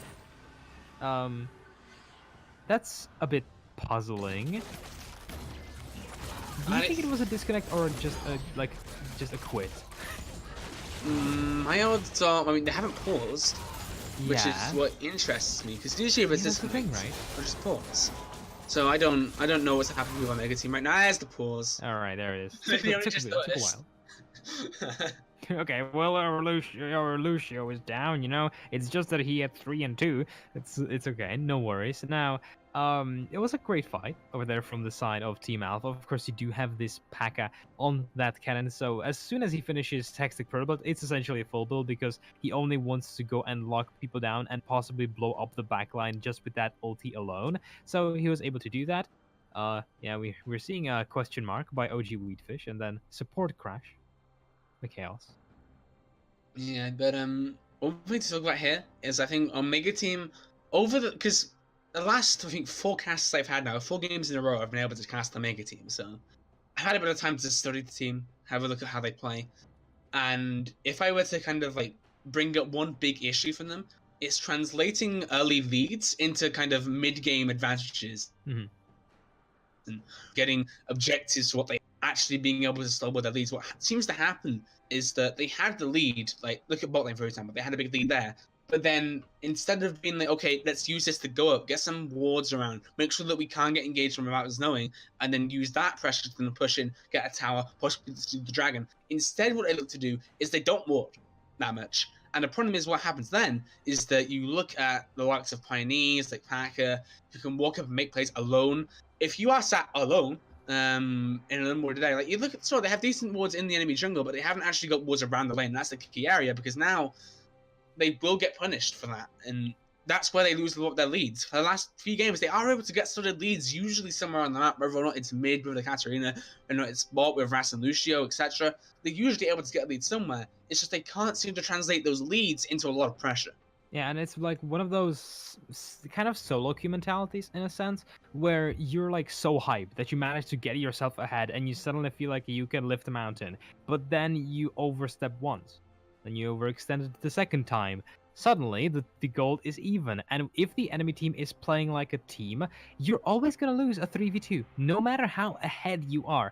Unless you're fighting an even scenario where you're ahead, you're going to lose, because as long as you're crowd controlled, which in this case, there is a lot of CC, you have Zac, you have Thresh, as long as you're crowd controlled, there is nothing that you can do. You cannot deal any damage, and assuming that you're playing a regular snowballing champion, something that these guys like to do, something like the Katarina, something like the Xayah or Pyke, you'll get blow up instantly. So that's the problem that OG have, and well, as you said, it's become quite prevalent this game, mostly on the back of Rasen and Lucio. Yeah, and it's unfortunate for them, but it's credit. My credit is due to Team Alpha. They had a struggling bot side, which is surprising. I mean, it's good enough for Ras and Lucio were able to get some of those kills. That was very impressive to me. But they didn't respect the Kennen, the Zac, the Castellan, the fact that all these champions are very, very good at getting to that bot side, getting those big fights going down. And the fact that they don't respect that means they start losing out. And now you look at someone like Pioneers, he's 2-0-7. He's having a great game on this Zac, being able to get a lot of pressure down. Packer, he's 4-1-3. He's been doing very well for himself, has a 30 CS lead. Mid lane, whilst there hasn't been a lot of action for Weedfish himself, he doesn't even have a kill to his name. One thing to also note is that he is up 50 CS. That's incredible against the Katarina. And then bot lane, whilst that was in favor of Ras and Lucio, now, thanks to Noah picking up a lot of kills, it's actually 1k in favor of Noah in terms of the AD carries. And that's kind of the problem, is that they didn't respect the team fight power, and now they need to make something happen soon. But the problem is now you're trying to make something happen against Kennen, Zac, Fresh, etc. And they're on a clock. They certainly are, because there's a Kaiser and a Caster in the enemy team. Yeah, it becomes essentially a Sisyphus story for them, because like it becomes only harder for them at this point. You have Kassadin, as you said, Weedfish, able to put so much pressure on this mid lane. Now has that Rod of Ages almost completely stacked. Is building into that what's it called, Seraph's Embrace or Archangel Staff. So as soon as he manages to get that tier stacked, he's going to be even more terrifying. This Kai'Sa gets only stronger with his team composition, because this Xayah doesn't have any front line to play around. Sure, she has Ornn, however, that's not a reliable enough of appealing tank to support you inside of a team fight. And of course, Rasen does have access to the Featherstorm, but you know, if Kassadin jumps on top of you with a completely stacked ultimate, you're gonna pop, and there is no way that you can avoid that, because even if you manage to dodge it, he's gonna jump on you again and blow you up. So again, it becomes a very difficult story. Now what I want to see is managing to play together and catch people out. You have so much engage at this point, and you have such a squishy lineup of the side of Team Alpha right now. You have the Bone Skewer, you have the Paranoia, you have the Call of the Forge God. You have to try and utilize them right now, because again, if you don't, you're just gonna lose this game. Yeah, and it's what a competition specializes in. It is a pick comp. Nocturne, Pyke, Katarina, these are champions that want to pick off their members in the right position. The problem is that right now, because of the way that Team Alpha are playing the map, it's so hard to find anyone out of position, because Noah's usually always alone. He's always have someone to make sure he doesn't die. Mid lane, you've got Caston, who sure is quite squishy, but has the Rift Walk, has the Flash available. Trying to kill him is incredibly difficult. Besides, he is going to try, but like you see, he just Rift Walks out, and that's the story of that one. Yeah, and at this point, Quincy cannot really do too much with this Kassadin, and I don't think that there is actually going to be anyone able to match him even in the side lane, because you can put Ornn in there, but who are you going to put in the other one against the Kennen? Are you gonna put Quetzia in there? He's just gonna get blown up. Is it gonna be Nocturne? Well, you're not going to be having your smite around your objectives, and so it becomes a difficult story for the side of OG once again if they don't manage to get these picks. and the fact that they are 6k gold behind doesn't really allow them the easiest access for these picks. Yeah, and Quitz able to get the mid lane tail for themselves. That's very, very nice. Being able to secure that one. And Wheatfish is getting his second blue buff. He's stacking them, bad boys. Oof. He's getting the hooks, man.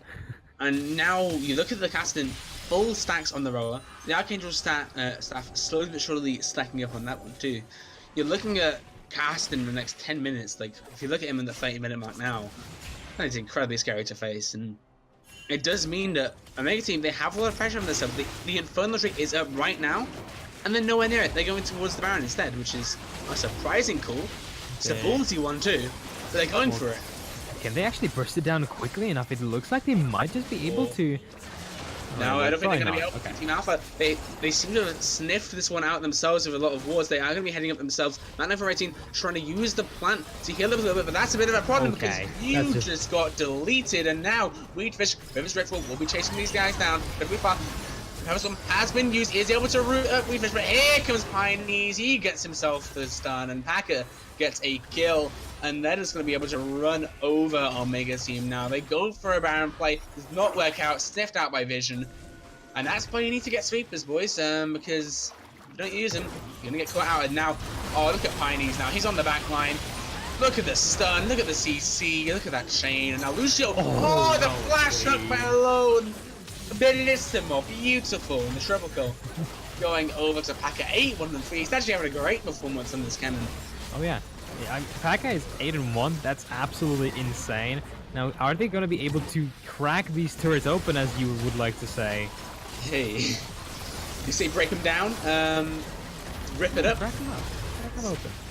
Crack them open. It's like a nice egg, you know, like you're making a little recipe of your cake and everything, but part of the recipe you got to crack open some towers, really, and that's what they're doing right now. They're cracking open some Nexus towers. They're hopefully going to break open this Nexus and try and find us as win, but it is going to be a big fight. The Unknown has come out. Death Lotus was used, but the good death sentence means the Quasaya is out of this fight. But look at the death from below, gets one kill. Very, very big. And Lucio trying to escape from this one. They need to keep their focus on this Nexus, ideally, if they want to try and end the game right now. And Packer, he does use the stopwatch. And Lucio, he's going to be able to get out of this one. Oh, never mind. Where is he? Okay. Never mind. Piney says no. All alone is not going to survive this. That's just a mastery. I know it's not going to be game over yet, but Team Alpha, they assert so much dominance there. So much dominance. They go for a bit of a BM as they just chase for that one kill. Could have had possibly ended it, but they did not have Noah in that fight as he did get bursted down. So a bit expected that they didn't decide to go for it, but regardless, prolongs the game for a bit. Now Packer get caught out. Yeah, Packer's gone.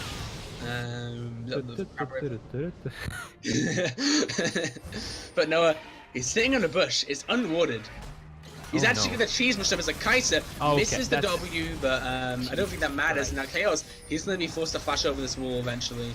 As they actually start the Baron. Chaos? Okay, flash. Okay, there he is. Flashes eventually. Custom has been used. Oh, look at the killer instinct! It's big moves from Noah and Lucio. He's straight out of that double kill for Noah, and he's going to be walking into this Pike now and forcing him away. That is going to look towards the Baron lane match and get that push down top, end the game. Or just, you could technically push the base as well, but it looks like they are going to be opting for the Baron buff, playing it cleanly, playing it slowly after DMing in the enemy base for a tiny bit. Lucio is trying to do something there, trying to get some vision. And this Baron is actually going pretty slowly, a nice little relaxing take of it, as Paka in the meantime just hammering away on the structures of OG. And we look at this game right now, and this is dismal, to say the least. Yeah. So, the Death Lotus is used. They're going to try and kill Packer. Packer uses the stopwatch, but the Panorama is going to come out. Katarina going to get her first kill of the game 24 minutes in. I mean, that's a nice mood boost, right? Because, if you're this far behind and you manage to get a kill on Katarina, that was pretty goddamn nice. Piney says hi. Has a lot of health. Is going to be slowly shredded through. Oh, no! Look at how it's balanced. There's 3 people. But there's no one there to actually get the kills. And so now, Bloodpool's going to come out. It's likely going to get deleted. Wheatfish going to see what he can do here, but not going to be much as only 3 members left from Team Alpha. There's the hook lands onto the 914 range. He takes a lot of damage. There's a lot of low health bars on the side. of Omega Team. We'll see what they can do about it. The problem is, before there's a health box, I'm not sure they can even contest 3 people. They're going to have to go back and heal, which means the mid inhibitor goes. Top inhibitor minions are rushing. Oh, Noah! My Killing lord. instinct! You're an absolute mad lad! And the problem is, that was a bit of a ballsy play, and you're going to die for it. I'm not sure that was incredibly worth. But now, minions crashing onto the Nexus itself. There are 4 members there to defend. We'll see if they're able to do so. Looking like it as the rest of Team Alpha back, and I could have very much been it, but one too many picks go down and Team Alpha unable to end the game. Yeah, they could have possibly taken it a bit more calculated. Noah, however, wants to get that kill. He does have the killer instinct inside of him, not only on this champion. So he just dashes forward, dies, but he gets the Lucio, right? So I feel like that was worth it in a sense, as he had put a lovely XD in the old chat. That's lovely. Lovely to see. Now, 13 kills on this Kai'Sa. It just becomes essentially an impossible game to win for OG. At this point, they only really need to do a miracle team fight or 3, and perhaps they can try to get the turrets down. But right now, it's looking like an impossible victory. As Paka, okay.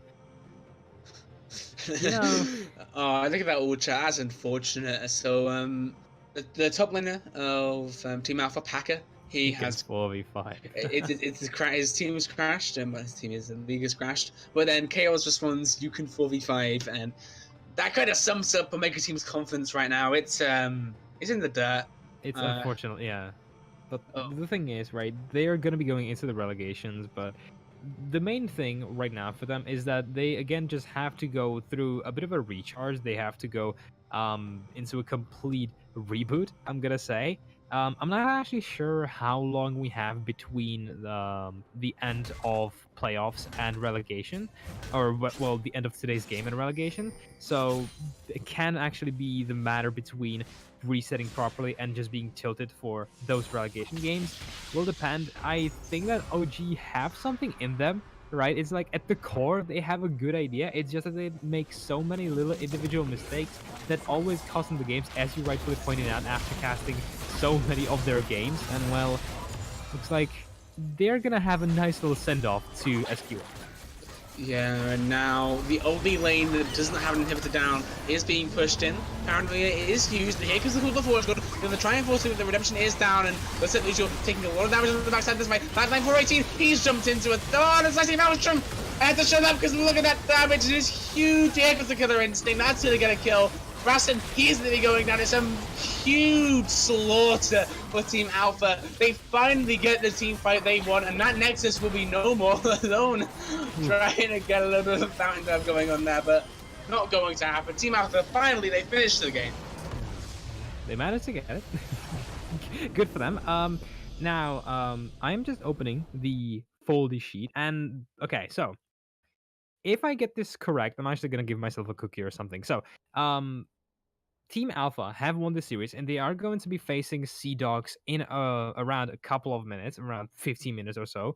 By the way, we're not going to be there, so it's okay. You can flame some other casters, but they're going to be facing Seadogs, and this is actually very important for the standings because right now, if the tournament page doesn't lie, they're even. Oof. Okay, so looking at this game, one thing to ask before we head over to our break. MVP voting. Who would you choose for Team Alpha this game? Who was that standout player that you felt really tipped them forward and got them to win this game? Because there are a lot of MVP possibilities you can go for. Yeah, as you put it, there was a lot of players that stepped up on the side of mostly, of course, Team Alpha. I am like looking at them and I'm thinking, okay, well, who stepped up the most? And I feel like in laning phase, it was Wheatfish and Alone, but then you also have to look at Paka and how he played around the mid game, and then Pineys, who got so many amazing ganks off as well in the early game and mid game. But you know, I would say that the bot lane kills were a bit intit by Lucio and Rasen, and the fact that Wheatfish was able to accumulate so much pressure in the mid lane without any exterior support is pretty good, you know, given that he was playing a Cassidy into a Katarina. So in that case, he would be my MVP. You know, I'm gonna go a bit off mainstream. I'm gonna be a bit of a hipster and not give it to Noah because, well, he gets it every time, man. You gotta give some love to Wheatfish as well. Yeah. If you asked me, Honestly, I'd go with the Kennen in this game. Sure, Oh whilst yeah. he didn't have insane pressure in his own lane, he managed to get a great TP yank off himself.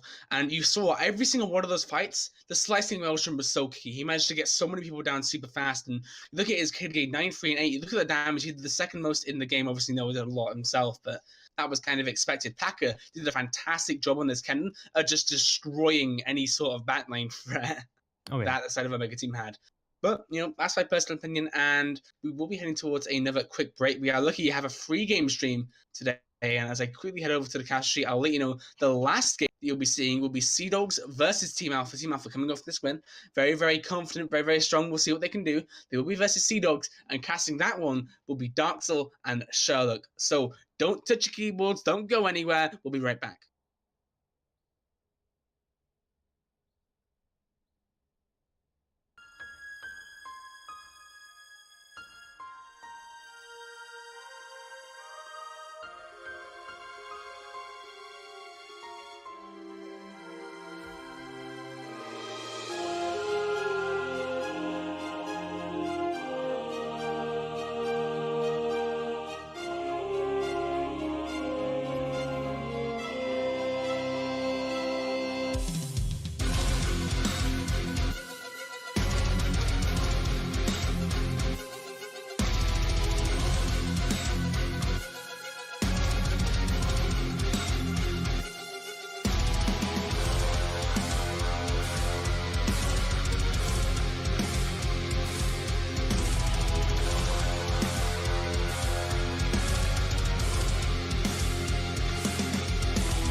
Silver Hand.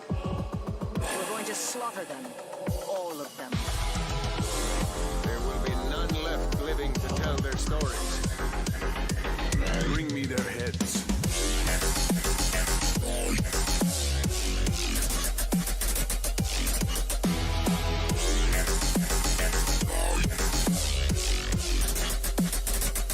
You can taste the fear.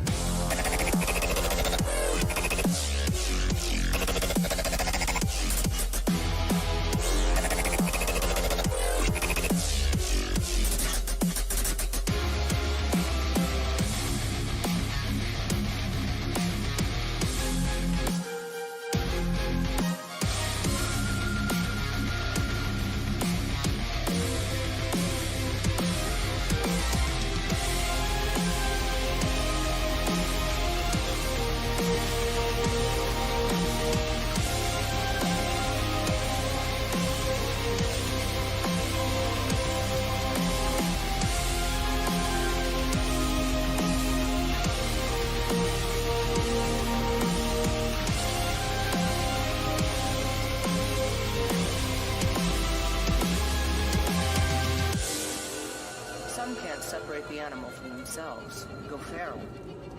They want nothing more than to chase and play with their master. For eternity.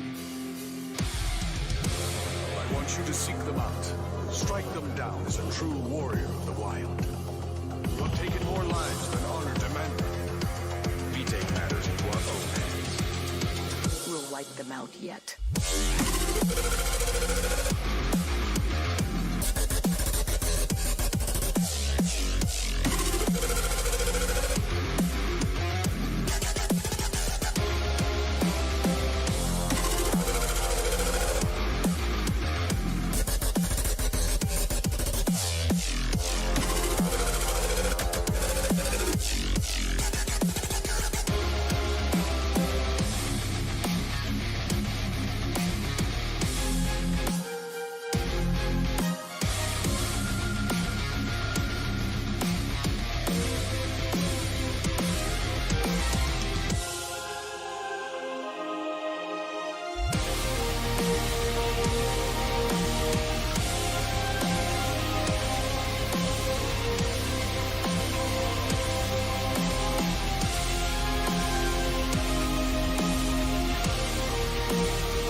Hello, everybody. What is up with it?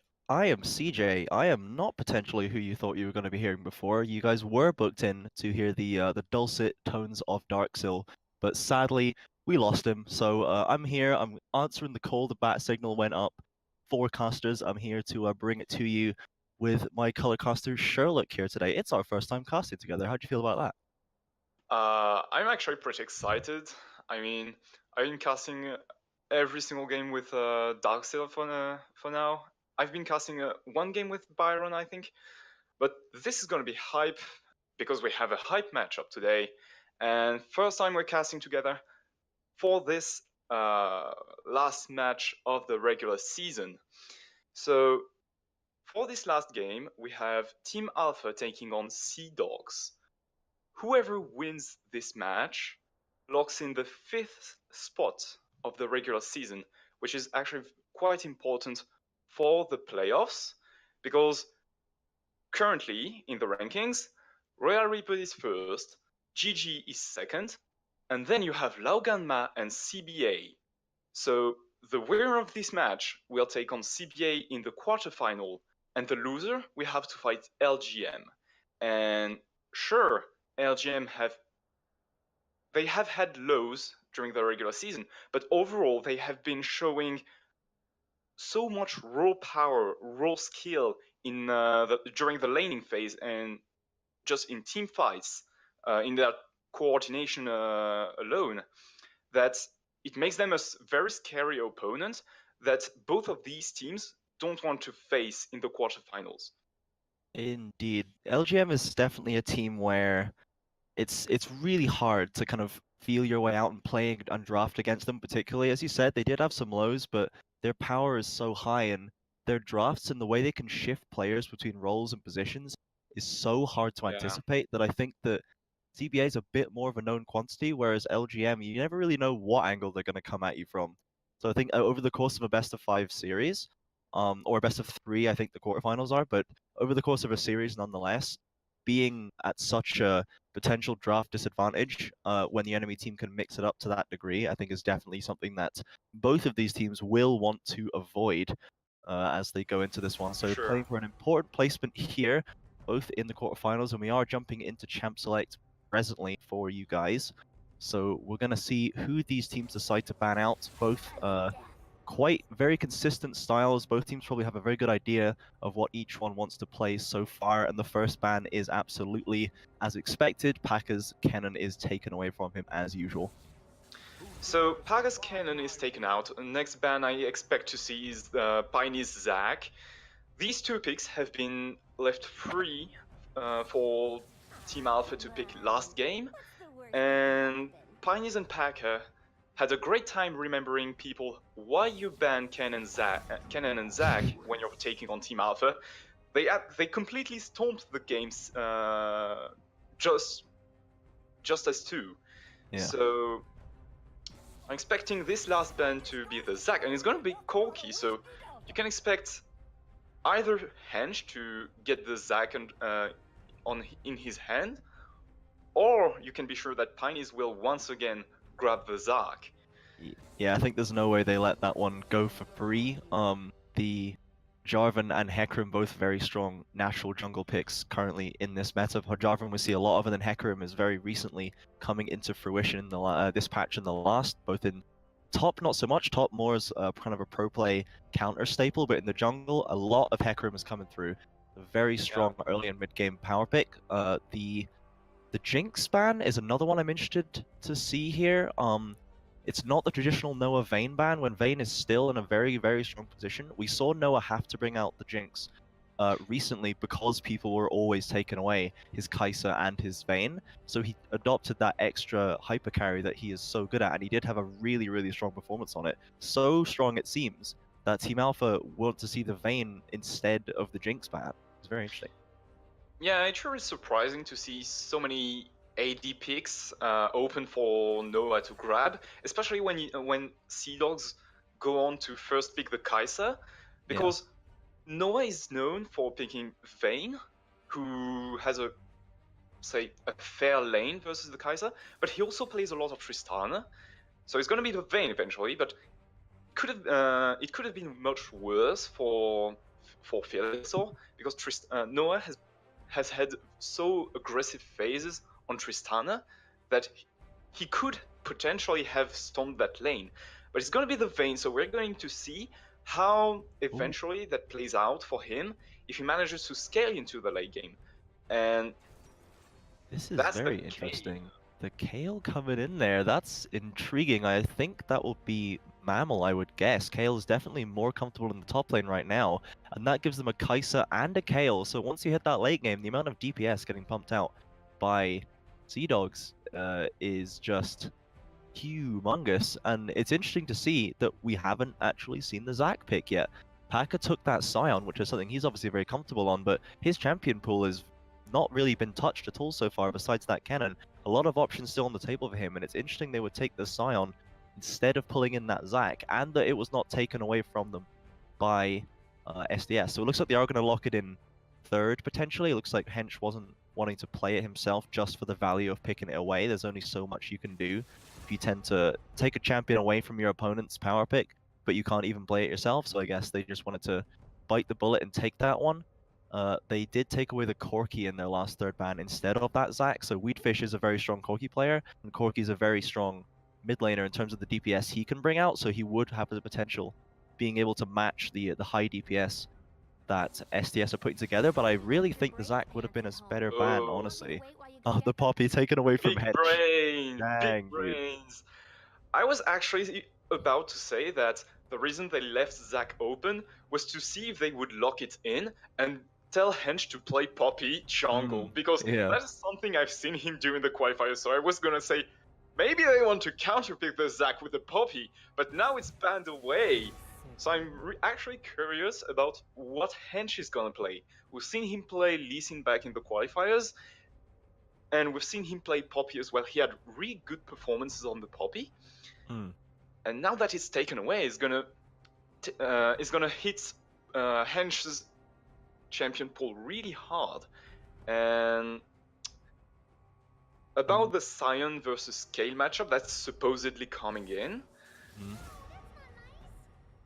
Kale if Kale actually goes top, you can expect her to have a comfortable matchup versus the Scion, but you have to take care of the Zac, because he has so much ganking potential in the top lane that if Piney decides so, he can actually completely destroy the Kale prior level 11, before she even buys a Rage Blade or a Blade of the Ruin King if she decides to go for the AD build. So that is something I want to see in this game already. At this stage of the draft, in game I want to see SDS tracking down the Zac on the map. That is something they have been very good at doing. Their support and jungle duo is very good at laying down the walls, keeping track of the position and the rotations of the enemies on the map, and they always have a super high vision score. So we're gonna have to keep an eye on the minimap during the early and mid game to watch the lines of walls evolving on the map. That's a Vigar right there, locked straight in there for Nidavellir, I assume, since the Braum has already been taken with Sneaky Teapot. This is a pretty interesting comp they're putting together here. Braum is really the only frontline, and he's never going to be more than an off-tank in that support role. I like the Sejuani if they decide to pick it up, just to give them even more CCs add on there, and they really do need something to try and frontline for their carries, who do have good defensive options, but when you have a Scion and a Zac and a Thresh and a Vayne running you down, you're going to need somebody to peel off these guys at some point. The kill ult's only going to save you for, what, 1.5 seconds or however long it is. So I think that this Sejuani is a very good pickup, but I think that Hench is going to be very much on damage control duty as opposed to finding the engages, because the amount of CC that, with that Zillion as well, the amount of CC that Team Alpha is bringing out here into this team fight comp they have built themselves is very, very scary. Yeah, that's going to be a hugely controlled game.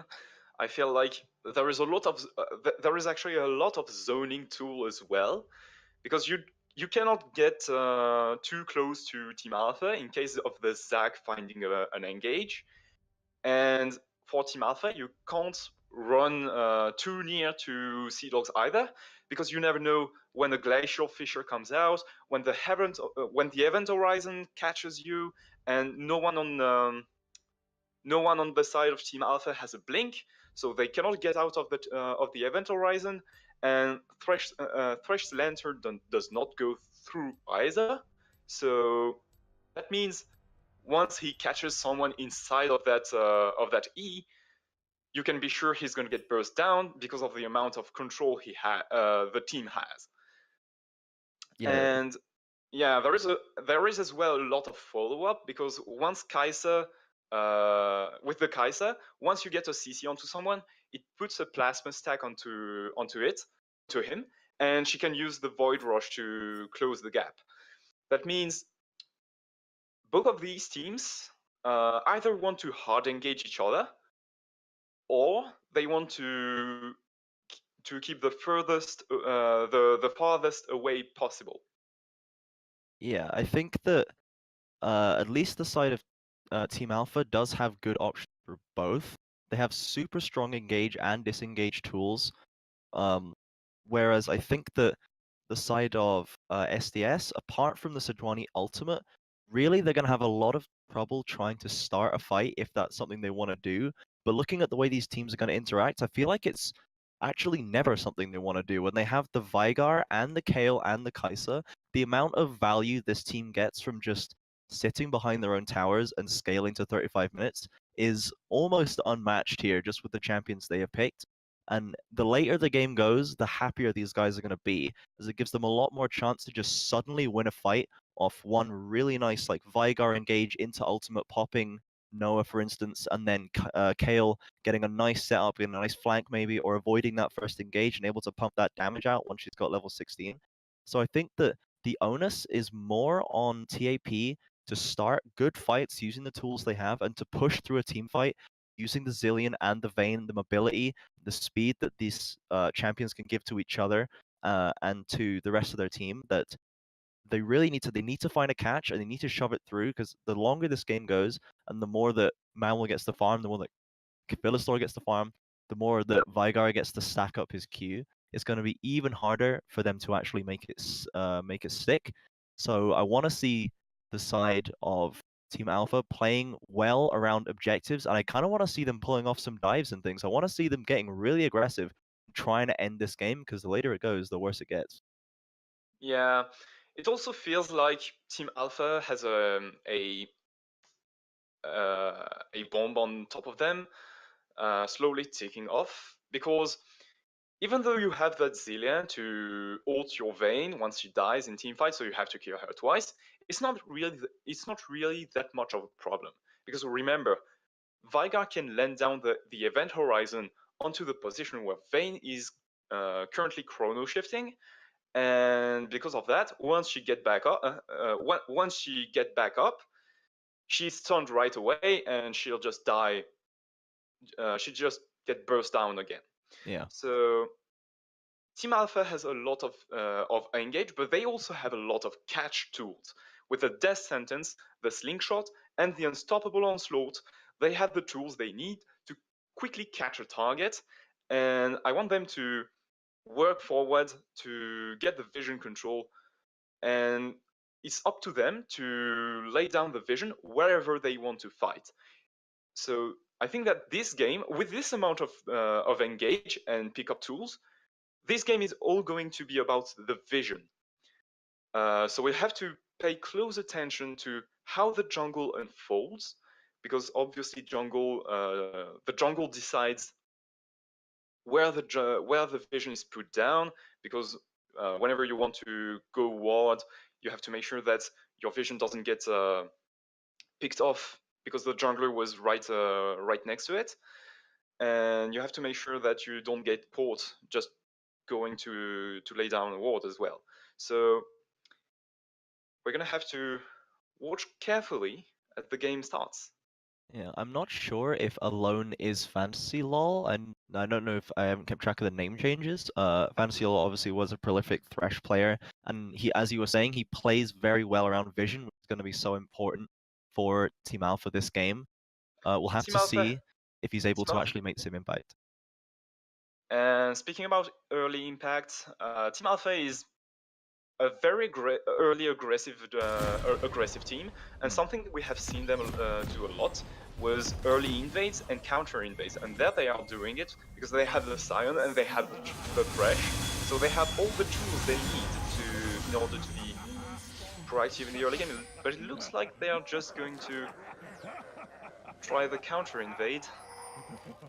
Yeah, so usually we see that 5-point coverage, but I guess they may be expecting, because of the Braum and the Veigar, Sejuani as well, Kai'Sa gets a lot of actual value as a very strong level 1, taking that Decathian Reign, so I think they were just expecting that one, trying to get, as you say, the counter engage there, but they are just going to chill out, going to take it easy as we go into this game. Let's run down the teams very quickly once again for you guys watching.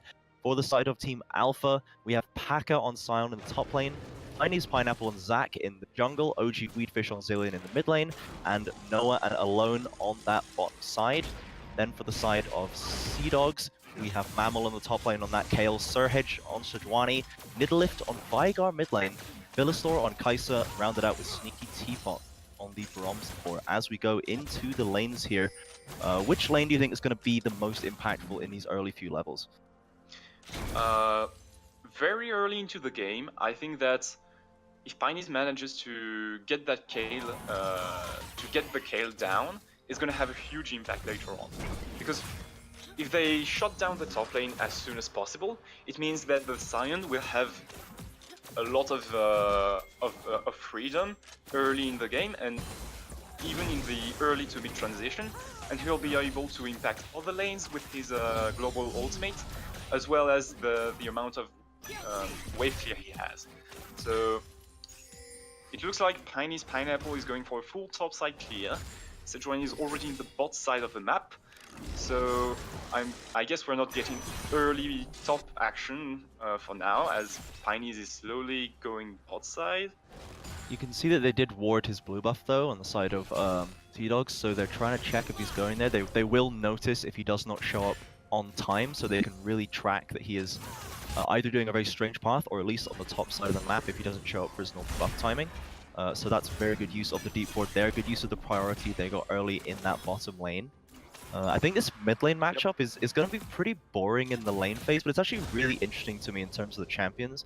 The Veigar has gone for the Glacial Augment build, so his team is pumping out a lot of damage already, so I think it's the right choice, taking the heavy utility-focused build there. Pineys Pineapple was coming up to top lane, as you foresaw that he might. The Q does land, gets the early knockup. This is surely going to have to be a flash burn for Mammal. Pineys Pineapple gets in behind him, the red buff, we know he saves it. Very cool-headed by Mammal, he knows he's got no more damage left. He walks away, saves both of summoners.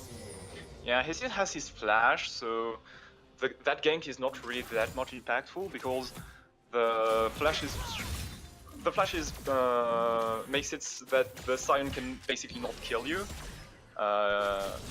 Because he doesn't have any gap closer or anything, so he still is very safe in that top lane.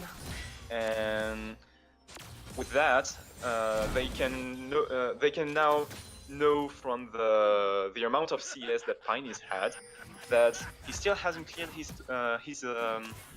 top side, and he didn't clear the Gromp of Surhedge. And they just spotted him in the bot lane, so that means it's gonna negate a bit the impact that Zac is gonna have in the early game, and we'll get to slow. It gets to slow down the game a bit. You know, having the information on where the junglers are, knowing where the control, knowing where the vision is on the map, and knowing that both teams actually want to scale for now. Because you don't have any pick in this game that has early kill threat or early significant damage output. So that's why you can see that the game is very slow paced, and both teams just are just gonna farm for now, and once someone reaches level 6, we'll get to see a bit more action in this game. Yeah, I think that the early wards that Philistor had down. Oh, holding on. Sirhench coming in to punish Paka now. Peeny's Pineapple's not far away, but he is. Oh, we're going to force that flash out. Paka is not going to play with death there. He's going to get away nice and free. As we see another hook landing bot lane, but it is Sneaky Teapot going aggressive. They've got that Brom stun, but no, they can damage the wall and the ignite. Can we see a flash forward from Noah? He's going to get it. That's a first blood for the bot lane of Alpha, turning that fight around. Looked like it was gonna go badly for them, but they do have the wall. Noah's going very low. Philistor takes him down with the flash away. Noah getting too excited for his own good. He's not even playing Jinx.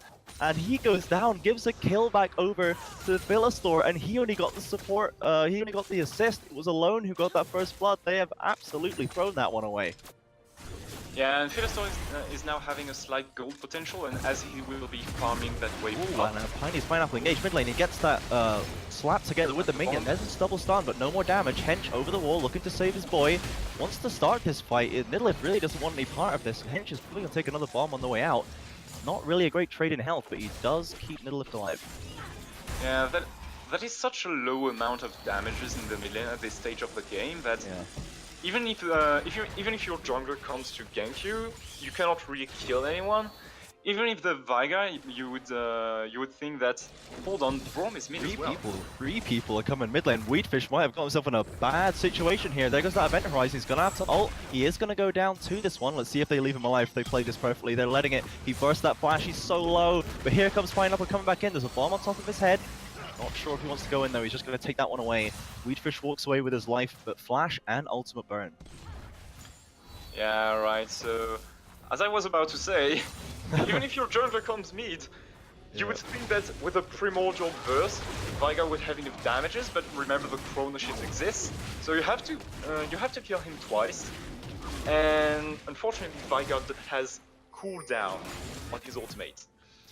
So that means ganks are very ineffective here in mid, and that is why we want to see the junglers moving into the side lanes where they can truly impact the game for now. If you look at this bot lane, how it's shaping up here, the BF Sword and Dagger plus refillable potion and pink ward all on the first back for Philistor getting away with that early kill. The wards and the lane pressure was so heavily in Noah and Alone's favor after they got that first kill, even before they got the first kill, and then the amount that is shifted considering the weight on Noah's shoulders this game to carry this game through damage. The Zillion only has the one move in fights. He's got the double bomb and the chrono shift, which doesn't really do any damage, so it is all going to be on Noah to deal. It's upwards of 60-70% of this team's damage in total, I would imagine, in team fights, and this is just not looking good for him at all. We know that Tap like to play through bot lane, but that mistake early means that they're just not able to do so at this point, and Kai'Sa and Brom can just sit back and do what they like. Looks like Peeny's Pineapple is hanging around there, but they are going to have to find another way back into this game, or when it hits that mid-late game, they're just going to have not enough on. And because the Brom actually roamed down to the mid lane, oh, hold on. Nice hook land. Pioneer's Pineapple here doesn't need that lantern, and he's going to get taken away surely. Oh, gets back, jumps to that Kai'Sa, but it's not going to be enough. Pineapple does take another kill. Another assist, unfortunately, for Vayne, but this is at least a step in the right direction as they rotate to Dragon. And that kill finally evens the bot lane, because the Brom roamed down to the mid lane, and because of that, Noah was able to zone Philistor away from the wave for quite a time, denying him some experience. So that means when Philistor killed Noah and he got the experience advantage, now Noah got it back, he got an additional assist, so that means the kill that Philistor got early into the game is actually negated. And if you take a look at the gold right now, Noah actually has 100 gold more over Philistor, and it's only going to grow up as he's just cashing in a huge wave right now. That is very strong there. Nice hold of that wave. The wards we see heavily on the bot side favor of Team Alpha all around that Dragon Pit after they've secured that one. That Infernal Drake is going to go a long way to keeping them relevant into this game as well, giving any kind of damage boost over to the side of... Ooh, he gets a nice hook, and the ultimate isn't going to land a flay into it though. Philostor has been caught up, he does have the ultimate ready. Teapot is level 5, he does not have it. Paka is here as well, very nice rotation for him. He is only going to get this Braum. Looks like Alone doesn't get that hook onto Philostor. That's going to be another kill. Noah once again sitting by the sidelines, no kills for him, 3 assists, and almost everyone on his team has a kill apart from him. It feels bad for Noah not getting these early kills. I mean, he has a 100 kill participation, but no kills. So as that's the Vayne solo carry, feels bad. Yeah, Vayne support. What do you know? Exactly. He's got that Blade Ruin King. He can slow people now. That's even more support value. Speaking of value, 2 plates have gone off the top lane in favor of Mammal. We haven't really talked about this after that first gank. It's pretty much just been farming central, and he is just wailing away at that tower. Got nice gold in his pocket. A farm lead extended thanks to that TP down from Paka. Paka living up to his usual style. A lot of impact across the map. An excellent rotation player, but that's not going to do too much when you hit that 35-minute mark and Mammal's pumping out waves of true damage. We'll have to see how that one plays out. And we're gonna see even more as Pineys is again in the top side of the map. Fresh too. This time with Alone. It's like Noah's just going to be chilling here, and they might be able to just Three force man this one. A top nice is flash in there. Doesn't get it. Mammal, excellent use of his flash. He's going to get away with that one. That's a lot of time and effort wasted for no kill onto Mammal. Yeah, the burst of movement speed from her W, I believe it got upped last patch, and it allows her to basically dodge every single skill shot, because they, on the side of Team Alpha, they don't have a skill shot that is super easy to land, you know? Science Q. Weefish maybe caught herself out there, but oh, straight into the event horizon. Nice try, mate.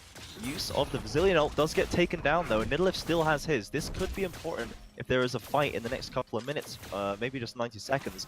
But looks like he's not going to wait a second, go straight down to rotate to that bot lane, but as you say, walks onto a pink ward, replaces it with one of his own.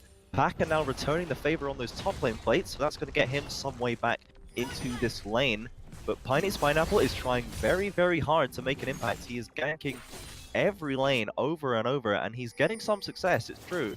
But the lead they need to stretch is going to have to be bigger than this, I think, as Hench is usually always coming into that bot lane, but Pineapple's still around. Now we go straight to top lane where there's another fight. Mammal takes a nice chunk of damage, still has his ultimate though, and the heal. No realistic danger now that he has that gunblade. The sustain that he's going to be pulling out. Walks straight back into the queue, hold up. He might have messed this one up very badly. Paka still has his ultimate. That's going to be an early use of Mammal, so now he is at the mercy of Paka's Scion. He's on the wrong side of everything, but now we go bot lane. Dwali is engaged on Tonoli. He's going to walk away. Paka looks like he missed the ultimate somehow, and Mammal, he's now taking this fight.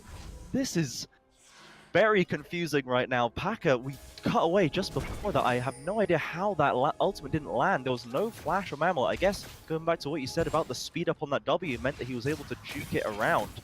Yeah, and I think also that some fancy feats in the pushes got Paka a little confused about where he was really heading for, about where he was really going to. Oh, Hook goes field goal straight between the two. Nothing there for Alone. Pineapple top lane though, there's no ultimate and no flash. Wait, oh, the ultimate goes down to Weedfish. His ultimate saves him though, but Mammal surely cannot get out of this one. Not this time. Pineapple is going to take that one, uses the ult just to secure it, and Mammal is finally going to get punished in this lane. Yeah, I wanted to say that right before, but we didn't have the time. So Mammal and Paka trading ultimates is actually super worth for Team Alpha, because that means Pineys can come back top and nothing's gonna save Mammal this time. And we see he did just that, and with that kill gone, Paka can now even up the trades. They took a plating right before they fell off, so good for Paka. And now he's gonna be able to recall, get some defensive stats again. And because Paka has a small gold lead, I believe, yeah, he has 300 gold lead right now, and because he's a tank, he has a lot of base damages early into the game, compared to a Kale that needs to scale up and is super item reliant. Nice double bun by a Weedfish, but nothing will happen now. The active Glacial Augment slow, sending him back to his minion wave, as Alone and Pineapple are rotating towards this mid lane again. The ultimate is down for both of them. We'll have to see. Oh, Sneaky Teapot walks into Thresh. He is going to get boxed up. There's no ultimate for Pineapple, but he has the Weedfish in his back pocket as well, and that's going to be a kill. Cleanly picked up by Weedfish. Sneaky Teapot walking into an ambush. As you can see, all of the early action into this game was because of the vision. Sneaky Teapot walking to the river blind, getting caught by 3 people, and Mamel face shaking that Tribush in the top lane. Every single kill is because of the vision, and you can see where teams want to play around. Look at the top side of the map, where Seadogs have one ward. I believe it's the Scuttler actually. Yes. So they have the Scuttler and a control ward to buy Namel's safety, so he can farm safely and just scale without having to worry about Pineys. And on the other side of the map, down in the bot lane, just take a look at all of the wards in Seadogs jungle. Practically more wards than trees in that jungle. Oh, a hook lands onto Brom. They're not going to go for it though. Pineapple steps out of the brush. But you are so correct. 3 pinks all along that one. They managed to secure a second dragon as well. So that's a mountain going on top, which is really going to help them if they're going to get a lead. Helps them convert these kills into objectives. What they need to do to snowball the pressure further in their favor to keep themselves ahead of this one. Rift Herald is still alive, and they do have vision on it. Oh, hang on a second. The hook goes way wide, but Hench's ultimate is not. Noeli is going to get locked up by that one. He's got that heal. In comes Philosor and the Kaiser, and Sneaky Teapot to finish it off. That is going to be a kill over to Hench. And now Packer's TP'd in, but he might have got himself in the rest of the team coming behind. The flash, Philosor goes in, and now Pineapple shows up. Here comes Zillion with a nice double bomb. The 2 ultimates come down. Teapot's going to go down again. Packer flash forces, but no Q's going to land. It looks like it is going to be so far. It's a 2 for 2. Pineapple still going in though. Event Horizon comes down. There's not too much you can do. The ultimate's already been used. And now Nidlift is left waiting under the turret, hoping that no one decides to go for him again. As I think that, yeah, Team Alpha do take the lead in that fight 3 for 2, but look at the top lane. Mammal completes that top tower, gets that wave shoved in, and he gets a nice chunk of gold for himself. Overall, it's not that bad for the side of Alpha, side of Seadogs, I should say. Well, you have the gold where it matters.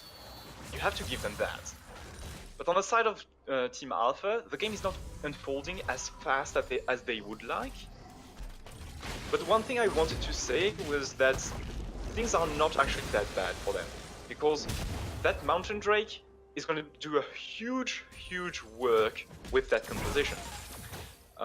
So I want to spend a small time talking about the way this Mountain Drake works. It adds physical damage. It adds true damages to structures and objectives.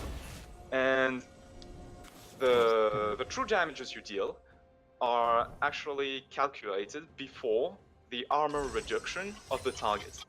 Meaning, these 10% increased true damages are actually more than 10% in total, because if you take the attack from, hold on, getting caught here. He is going to get stunned up there. The Event Horizon is going to come down. There goes the ultimate. Nice Zillion ult to keep him safe there. He's not going to get killed, but is going to be able to walk away from that one. A little bit of a close shave for alone.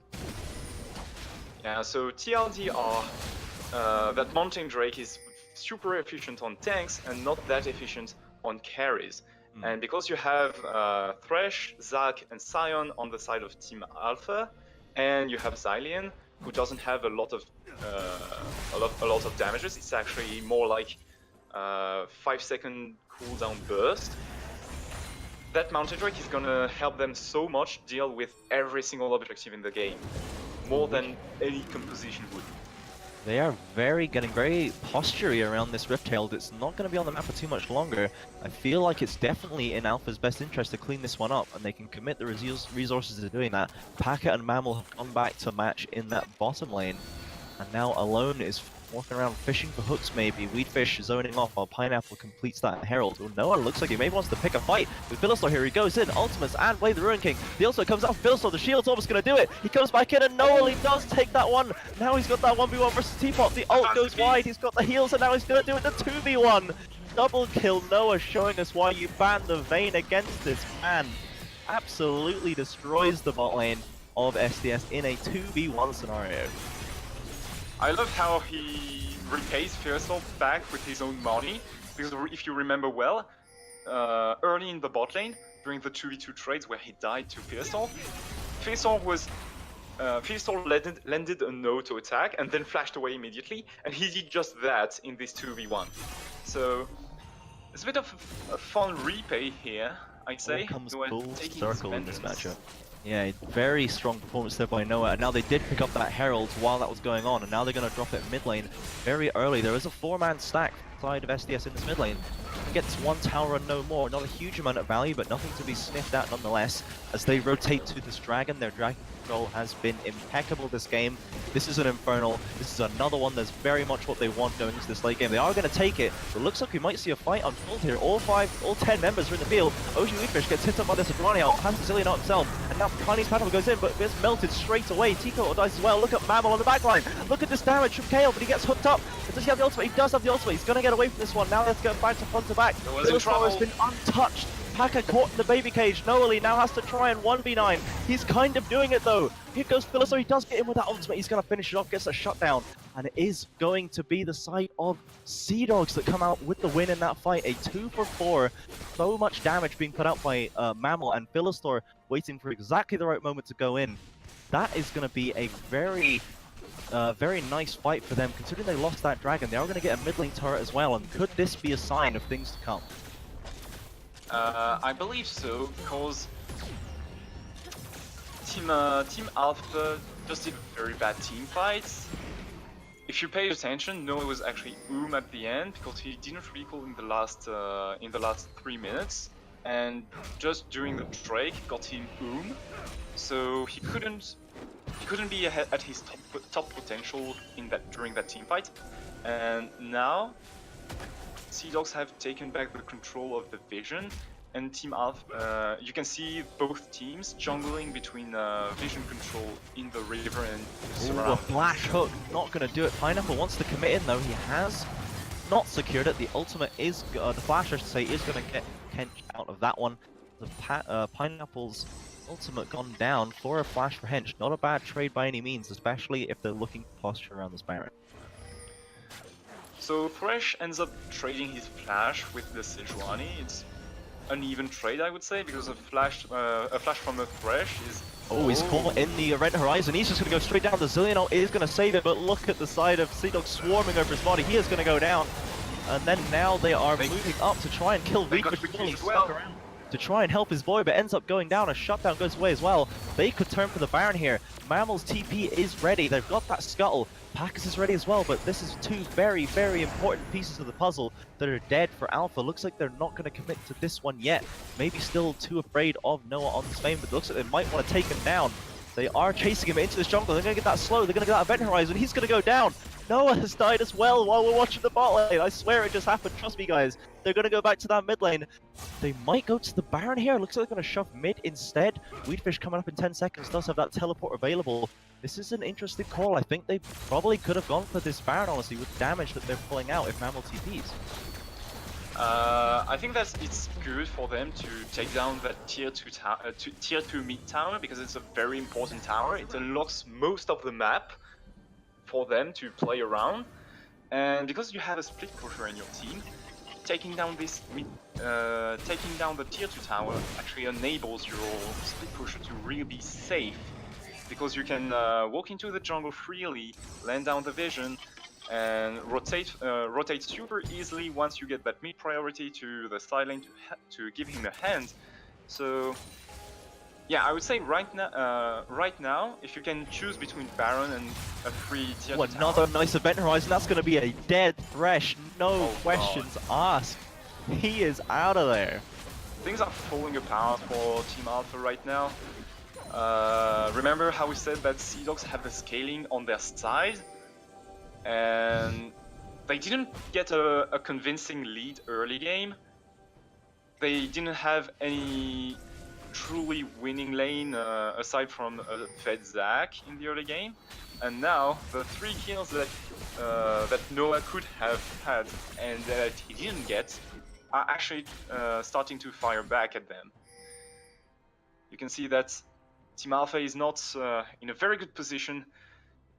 Seadogs have the control of the Baron, and Memail actually wins the push on the split push on the side lane. Nothing they can really do about it without giving the natural. That almost reached that critical mass. He is level 15 right now. He's got 2 items completed. Very soon we are going to get peak Mammal on our screens for you guys watching at home, and now they're looking for another posture around this fight perhaps. Nidavellir has another Glacial Augment, but he's not going to go for it. They don't have quite enough vision. It's a good idea. Weedfish waiting on in the wings there. Pineapple as well. They are just going to go down to this dragon and maybe look to secure their first dragon of this game, which is a mountain. Drake is respawning soon, but Team Alpha are packing themselves on the top side of the map. They can go for Baron maybe, they can just try and trade it. They have to be very aware of this. They do have vision on it, they'll see it happening. Looks like they are, they're going to start it up. And now they are going to get that Mountain Dragon, they're going to have to rotate as fast as they humanly can. They have the Kale speed up, they've got that Kais as well. They are not slouches, but Pack is going to be there to try and ward off. Nidavellir has TP'd in behind them, dodges the Threshold and looks like maybe going to save it. But they peel off and go straight for him. He's coming into this ultimate, they're surely going to be able to finish him off. The very nice Zhonya's to maybe keep him alive. Can he get his ultimate off? He is going to go straight down. And now Mammal is in the back. He's had to use an early ultimate. Very early use by him, but he's going to pump out so much damage. Packer's gone down. Pineapple's going to go down. Villasor is the back. Noah's going to nice start onto the wall. He gets him. The shutdown. Noah's now taking over this team fight. Default's getting chased down by this main, a triple kill for Noah.